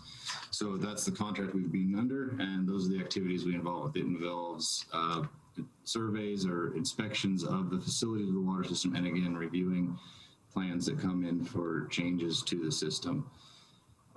This year, the contract has two primary changes that we wanted you to be aware of. One is that the compliance and review oversight for all surface water systems, the largest being Truckee Meadows Water Authority, also Incline Village, and there's one other very small one, would go to Bureau of Safe Drinking Water. So Washoe County would not be the direct regulator of those systems. And then the other change is that in the past, chemical data monitoring, so water systems test for constituents like arsenic or nitrates, and if they exceed allowable levels, then they get notified and possibly have to put treatment in. That duty would come to Washoe County. In the past, the state had handled all of the chemical monitoring. It created some issues because the water systems were dealing with two regulators, but that was how the contract had been in the past. So the primary reason that we went for these changes is because it aligns our contract and jurisdictional structure in the same way that Southern Nevada has theirs. So the largest municipal water system in Southern Nevada is also surface water. I think it's, don't quote me on this, but 70 or 80% of the population down there is served by them, and Bureau of Safe Drinking Water does the oversight of that. And also in Southern Nevada, they handle the chemical compliance for their other water systems. So, and I think in addition to aligning the two contracts, there is a different level of complexity to surface water systems, as well as the number of people being served. And Bureau of Safe Drinking Water is a specialized team, and they may have some additional expertise to help with that. So the other reason, or the other thing we wanted to make the board aware of is there is an outstanding interlocal agreement that was related to the contract that was specific to providing TUMWA with some autonomy in their reviews. This happened a few years ago. So Washoe County was conducting all of the engineering reviews. There was agreement between Bureau of Safe Drinking Water, Truckee Meadows Water Authority, and Health District to allow Truckee Meadow to do their own reviews and put in an audit system. The Health District would audit a certain portion of the plans, Bureau of Safe Drinking would audit the same plans, and then a joint letter would be issued. So with the change in the contract that the surface water would be under the oversight of Bureau of Safe Drinking Water, that interlocal agreement at the very least probably needs to change. It might need to go away. I have spoken with both Tumwa and Bureau of Safe Drinking Water. Nobody had any real issues with that. They understand that there's a change because it doesn't really make sense any longer. We're going to have a meeting to discuss that hopefully in the next week or so. And then if there were any changes, those would be brought back to the Board of Health. So we just wanted you to be aware of those things so that when you voted to accept the contract, you knew what the changes were. Have any questions? Thank you, Mr. Kelly. Any questions from the board? Councilman Dare. Yes, I very much support the shifts that are happening, and I think definitely walking through what seasons we're in. And I also think that the new focus is a very good place for our health board to keep an eye on. That's one of the things that would make a lot of sense to me. So thank you for doing that, and thank you for your suggestions. Any further questions from the board? Any public comment? No public comment on this item. Thank you. Thank you. I think it's a great idea. Can I have a motion, please? So move. Motion. Can I get a second? Second. Dinko. Motion is second. Any further discussion? All in favor, say aye. Aye. All opposed? Motion carries unanimously. Thank you, Mr. Kelly. Moving on to item number 14, discussion, possible direction, legislative issues. Ms. Gutman-Dotson, if you're on with us. Mr. Chair, Chair Delgado, Ms. Gutman-Dotson is not feeling well today, so I'm going to cover this one for her. Pitch in. Sounds good. So she doesn't need any direction from the board at this time, and she said there wasn't a lot to report. The deadline for passage out of the first house occurred Tuesday. And unfortunately, at that, because of that deadline for that passage, the affordable housing bills that we had supported that were in alignment with the Community Health Improvement Plan did not pass out of the first house. So those affordable housing bills are no longer in play at the legislative session.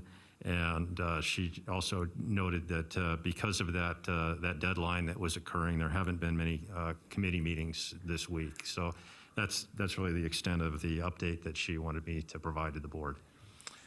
Thank you, District Health Officer. Any comments related to the update, Councilman Dare? I just have a quick question. Do you have any idea what's going on with our bill we looked at when it comes to air quality with classic cars? I'm not sure the number, but yeah, the classic vehicle bill is still alive, and it's exempt, I believe, because it has a increase in the smog certificate fees attached to it. So that means that for passage, it will need that 2/3 vote to move forward, but that's I'm afraid I don't have the number at the top of my head. It's Watts's bill, but it's still alive, and we'll see if it'll get to that 2/3 level of support. Thank you. Further comments, questions? Seeing none, we don't need to take action on this item. Appreciate it. We'll move on to item number 15, staff reports and program updates. 15A, air quality management. Mr. Vega, are you with us? Yes, sir. Can you hear me?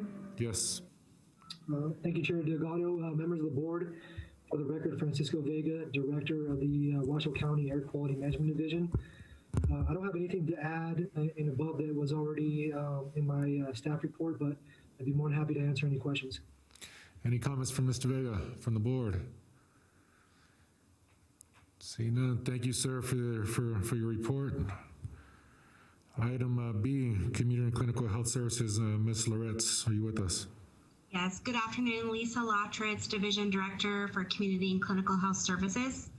I just took a couple of additions to my report. Our family planning program completed the federal Title X audit this week. This was a virtual audit, and I just want to thank everyone that participated in that for all of their efforts. It was a lot of work, and they did a great job. And then just to give a shout out to our homebound team, our homebound COVID vaccine team. They are vaccinating at least 12 people 5 days a week. And just during the course of this meeting, I got a call from them that they happened to show up to a house where there was a sign for them to go on in, and they actually probably saved this woman's life. She had been down, and they got her the help she needed, and of course didn't get to vaccinate her today, but did a really great thing. So they're out there Monday through Friday getting to those most vulnerable people, and I just want everyone to know what a great job they're doing. I'm happy to answer any questions you might have about my report. Thank you. Any questions for Ms. Lotritz? Seeing none, great job, great comments. Thank you. Please give our thanks to the team. Appreciate it. Okay. Item 15C, Environmental Health Services, Ms. Dixon. Good afternoon. For the record, Erin Dixon with the Washoe County Health District's Environmental Health Services Division. You have our report in front of you, but I would like to specifically highlight 2 updates. In this month's report, it was indicated that the Food Safety Program applied for the Samuel J. Crumbine Consumer Protection Award. This is a prestigious award given annually to local environmental health jurisdictions that demonstrate unsurpassed achievements in providing outstanding food protection services to their community. We were just notified this morning that Washoe County Health District has been selected as the 2021 Crumbine Award winner. This is an incredible recognition of the hard work the entire division has dedicated to protecting our community. As stated in the award letter, quote, "Your program is truly a model that deserves the Crumbine Award," unquote. There will be a formal announcement from NACHO and a presentation of the plaque in the future, but I didn't want to wait to share this exciting accomplishment with the Board of Health and congratulate staff on all their hard work. That's amazing. Great job. Yeah, sorry. Did you have more? We're clapping for you. We're clapping. Yes, thank you. Thank you so much. It's a great accomplishment, and the team has really done an amazing job. Other than that, I just wanted to provide a brief highlight of the SB4 program as that was asked for at the last Board of Health meeting. Okay. At the inception of the SB4 legislation, there were 16 properties affected by the bill. Since then, 1 more has opened. The bill requires that we inspect resort hotels at least once every 2 months, and facilities with more than 200 rooms be inspected at least once every 3 months. We recently have started our 3rd round of inspections. During round 1, we completed 16 inspections and had 4 informal appeals. During round 2, we completed 17 inspections and had 3 informal appeals. No facility has formally appealed to the District Board of Health. And during the 2nd round, 1 facility was fully compliant with all aspects of the SB4 requirements. To accomplish this, we have diverted portions of 4 staff members' time, or the equivalent of over 2 FTE. We have a dedicated team that ensures inspections are completed as required and consistency is established between all of the properties and inspections. As of December 31st, this program is considered an unfunded mandate. Originally, the state provided $500,000 to support the program, but that ended at the end of calendar year 2020. EHA staff works closely with the Nevada Department of Health and Human Services and the Nevada Gaming Control Board on this legislation. Unless there are changes to the bill, it will remain in effect for at least through the declared emergency. Additional program updates are in the written report, and I am available for any questions. Thank you. Any questions for Ms. Dixon from the board? Yes, Mr. Young. Hi, I just wanted to, congratulate you again for the Combine Award. What a great accomplishment that is, and it's great news for our health department. Absolutely, thank you. Great comments. Anyone else from the board? And please, Ms. Dixon, please give my thanks and congratulations to the team as well. Well deserved. I also want to add a comment that I had the opportunity to to inspect a restaurant with Ms. Wickman. And she did an amazing job working with the restaurant and the staff at that restaurant to make sure they're compliant and provided safe food for our community. It was pretty great to see the hand holding that she was able to do. So please give my thanks to everyone. Mr. Dix, District Health Officer. Yes, thank you, Chair Delgado. I just wanted to comment on what a big deal the Crumrine Award really is. It's only presented to one local health department each year. At the NACHO conference, it's a big award that occurs there during their award presentation. So Dr. Novak and I have seen these awards over the years, and it's just too bad that it's a virtual conference this year, because it's a huge accomplishment and great recognition. So amazing, great work. Any further comments? No, thank you so much, Ms. Dixon. Appreciate it. Item 15D, epidemiology and public health preparedness. Dr. Dow, are you with us? Yes. Good afternoon, everyone, Mr. Chairman and members of the board. This is Nancy Dow, Division Director of Epidemiology and Public Health Preparedness. I do not have anything particular to add to our division report. One thing I want to highlight in light of the presentation we just heard on reopening during COVID-19 and on the influenza season is the silver lining of COVID measures. We saw in the influenza presentation a much lower trend this season in Washoe County.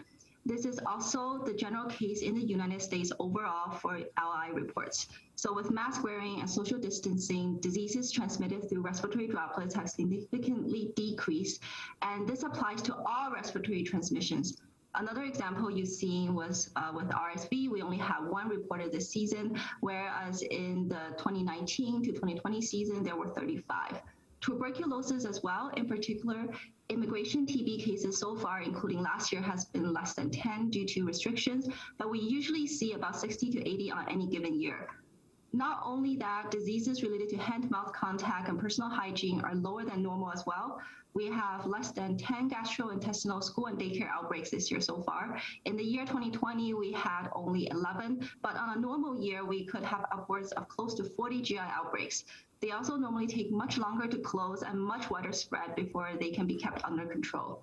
So I just wanted to point out that the precautions we put forth for COVID-19 has impacted positively on other diseases in our area. That's all I have to highlight. I'm happy to answer any questions you may have. Thank you. Thank you, Dr. Dow. Any questions from the board? See no questions. Thank you so much for your report, Dr. Dow. Appreciate all your hard work and your team.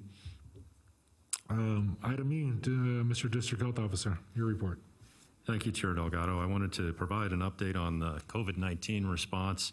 I noted in my report that we were going to be we were beginning to use the Salesforce platform for scheduling and data collection and input from the pod vaccination operations, and staff and our guard partners and other partners and volunteers have all done an incredible job with that in rolling it out and succeeding in using that platform for our scheduling moving forward.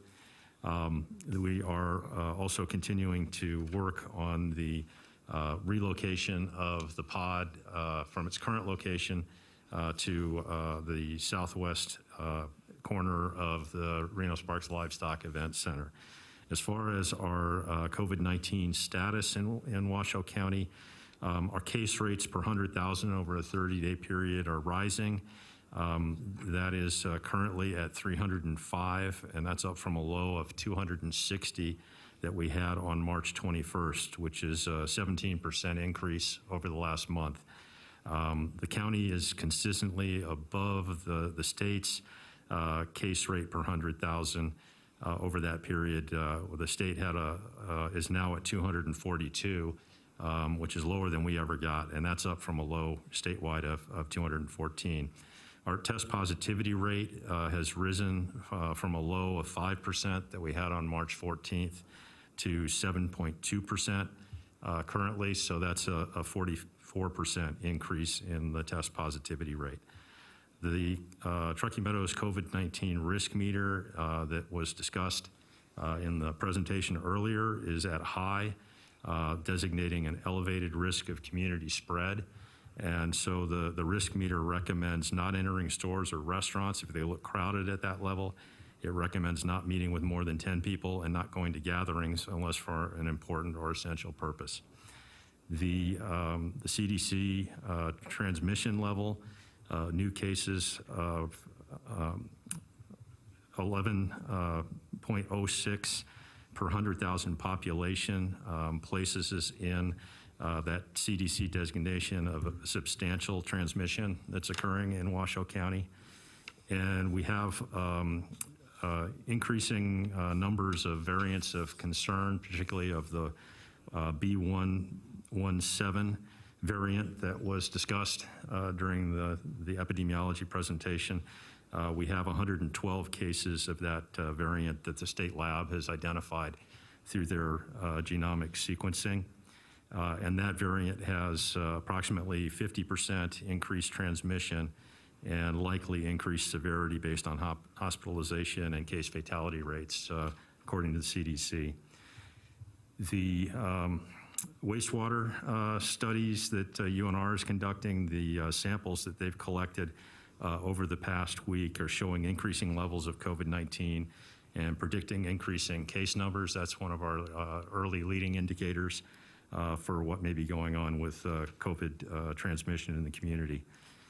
Our vaccination efforts continue, and our rates of vaccinated are increasing. We have 38.04% of the population that has initiated vaccinations to date. 47.62% of the population that are 16 and older have initiated vaccinations.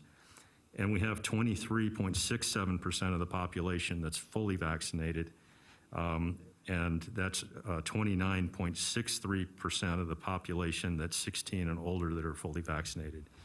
And then remember, when we're looking at fully vaccinated, as far as those numbers, that means they've got their last dose of the vaccine, but they still need another 2 weeks from that date until the vaccine becomes fully effective for those individuals. And then I wanted to comment regarding the local government control plan. And we had worked together with the regional work group to develop the plan that was endorsed by the different entities that were required by the governor's directive to endorse a local control plan before it went to the Board of County Commissioners. A plan was presented to the commissioners on April 8th, and they wanted a number of changes made to that plan. That plan had included some vaccination level triggers for moving forward with reopening, and proposed increasing capacity as long as social distancing was maintained. Not using fire code capacity limits, and also including larger party sizes for seated events, larger numbers of people at tables. So the county had wanted the vaccination levels not used as a trigger for full reopening. They wanted to reduce the vaccination level from 60% for the first loosening restrictions to 50%. And they wanted for no social distancing requirements to occur outdoors, and to regardless of vaccination rate, June 1st, move to 3 feet of social distancing.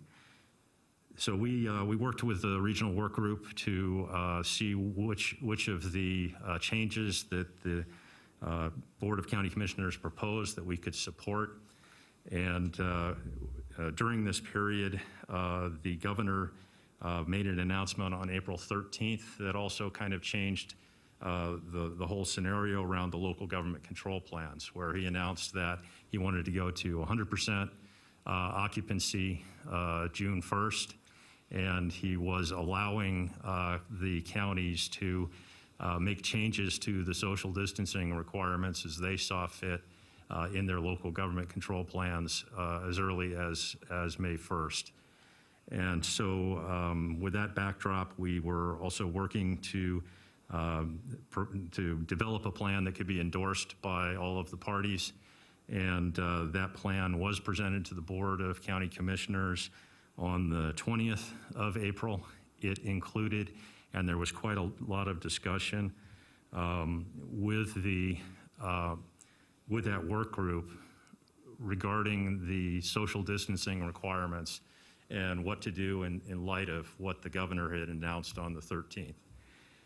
Based on the vaccination rates that we currently have in Washoe County, and what we know about the importance of those vaccination rates for reducing transmission of COVID-19 in our community and everywhere, and you heard today from our epidemiology staff, we decided, that group, that maintaining the CDC recommendation for social distancing was something that was important to be included in the plan through the month of May, so that we could help to reduce transmission of COVID-19 while we had that opportunity of one more month to get more people vaccinated, to increase those vaccination rates so that we would not have already ramped up transmission before we went to 100% capacity effective June 1st.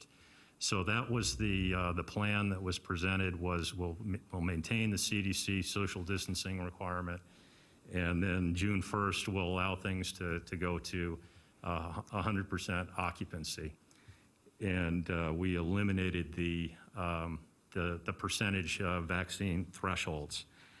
But with that noted, I just wanted to point out so that we would project that around May 1st, and these are estimates based on the rate of vaccinations that have been occurring, that around May 1st we would have about 36% of the total population vaccinated. So significantly below the levels that we need, that we heard earlier today.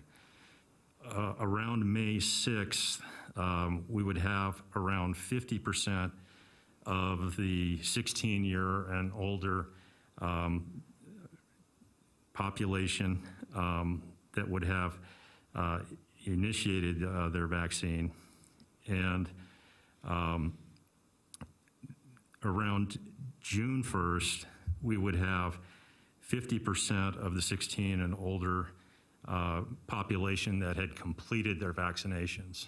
So June 1st, it looks like roughly aligns with 50% vaccination completions of the 16 and older population. And remember, though, that then you really need 2 more weeks for that vaccination to be fully effective, which takes us to about June 17th for 50% of the 16 and older to be fully vaccinated and have that 2-week period for it to become effective. So given that scenario, the fact that when we took the plan to the Board of County Commissioners, they decided to amend it to remove the requirement for CDC social distancing and just make it a recommendation. I decided that it was not something that I could support. I was required to provide an endorsement for that plan. And so I spoke with each of the board members regarding the plan that the Board of County Commissioners had approved and were putting forward to the task force to let them know that I was not endorsing that. And I distributed that letter to the board members yesterday and I provided it to the task force and to the county as well. The City of Reno manager, Doug Thornley, also provided a letter that explained that they were not endorsing the county's plan as the Board of County Commissioners that approved it. And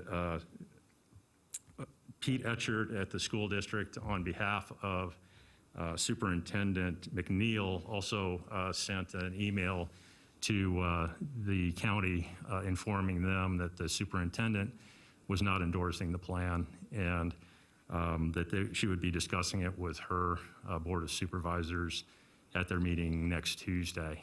So today that plan was presented to the state task force, and because of the criteria that had been established through Directive 41, it would not be approved by the governor, which could mean that the county would remain in its current status as far as the mitigation measures that are in place now continuing through May.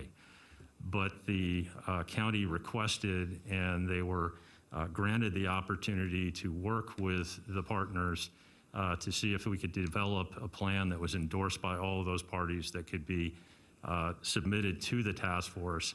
The task force agreed to that, and that would allow the governor to act to provide approval and delegation for local authority for that plan if it can be endorsed by all the parties.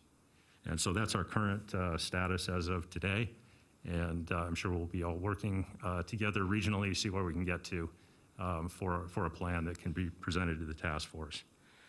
I would note that today during the task force meeting, Kyra Morgan, the state biostatistician, did make the statement that we expect to see significant increases in COVID-19 transmission as we lift social distancing requirements and move to 100% capacity.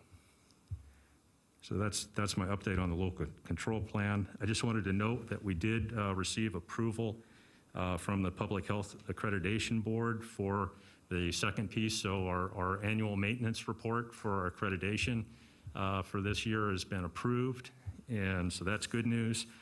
And then I included in my report the results of the customer service survey that we did, and the results look very good, and notably some significant improvements in what our staff internally, how they view in a positive way, our areas of communication and peer support over previous years. So we had that presentation from Mr. Oxerart earlier. He's just done an incredible job, both externally and internally with the communications. And I think that this effort we've been through over the past year, while it's been grueling, has really pulled people together in supporting each other as we move through everything that we've experienced today. So with that, I'll conclude my report. Happy to take any questions. Sure. Thank you, Mr. District Health Officer. Any questions from the board regarding the report? Councilmember Dare. For me, I want to make a statement, a little more than a question, but so as far as Sparks goes, we actually did support moving forward, and I want to say why, and I want to continue to push us to move forward. One of the things on these kind of boards, not everyone agrees, and that's fine. Even in a region, that's part of collaborating. And so for us in collaborating, I think it's important it's heard and encouraged. I don't question how important it is to communicate and educate. I question sometimes how much is important to regulate. And I say that because I do believe that we have done a good job of communicating and educating the people in our region, especially I'd say for the city of Sparks, because that's what I help represent.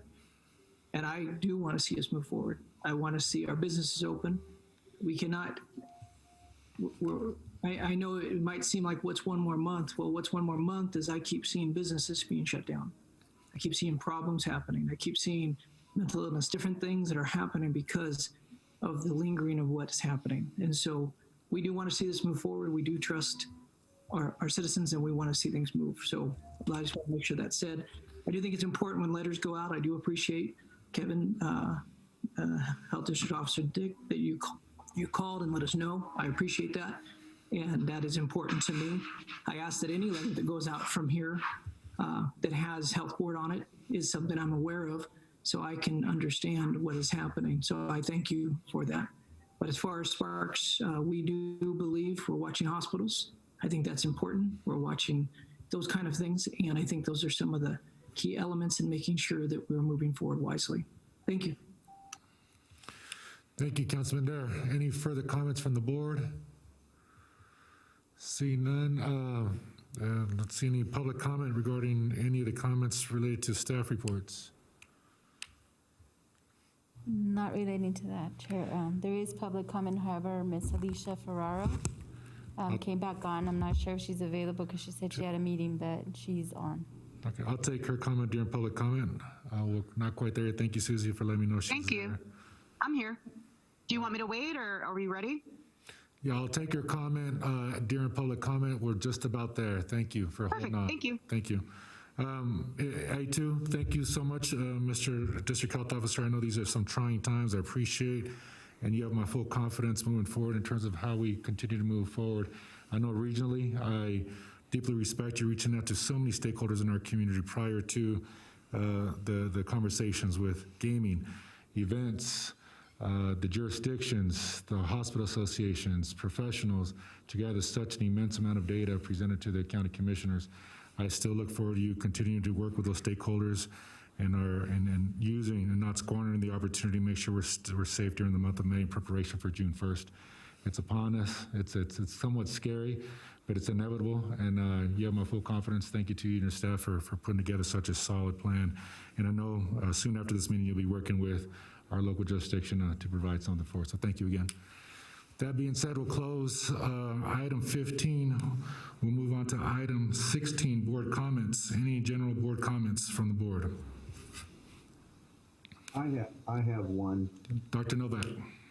I just can't express how proud I am of the health district, our employees, the effort that goes on in that parking lot out there is just absolutely amazing. The energy and stuff, we've got people that seem like they never ever go home, and I know we have some that probably don't ever go home, but everybody's out there, they work as a team, they try to support each other. Some days, some areas are a little understaffed, but everybody pulls together, and that's everybody out there. There's not one job more important than the other, from the guards to the vaccinators to the guys that wear the orange and women that wear the orange vests out there to direct traffic. It is just one oiled machine that everybody goes by. It's amazing. They will stop in the middle of the road to thank you for being there day after day. So we've got a lot of hard times to go. We've got a lot of things between now and June 1st, but we'll make it. And it's just an incredible effort on everybody that we've ever touched out there. So that's all I wanted to say. Great comments, Dr. Novak. I totally agree. Absolutely agree. Councilmember Dare.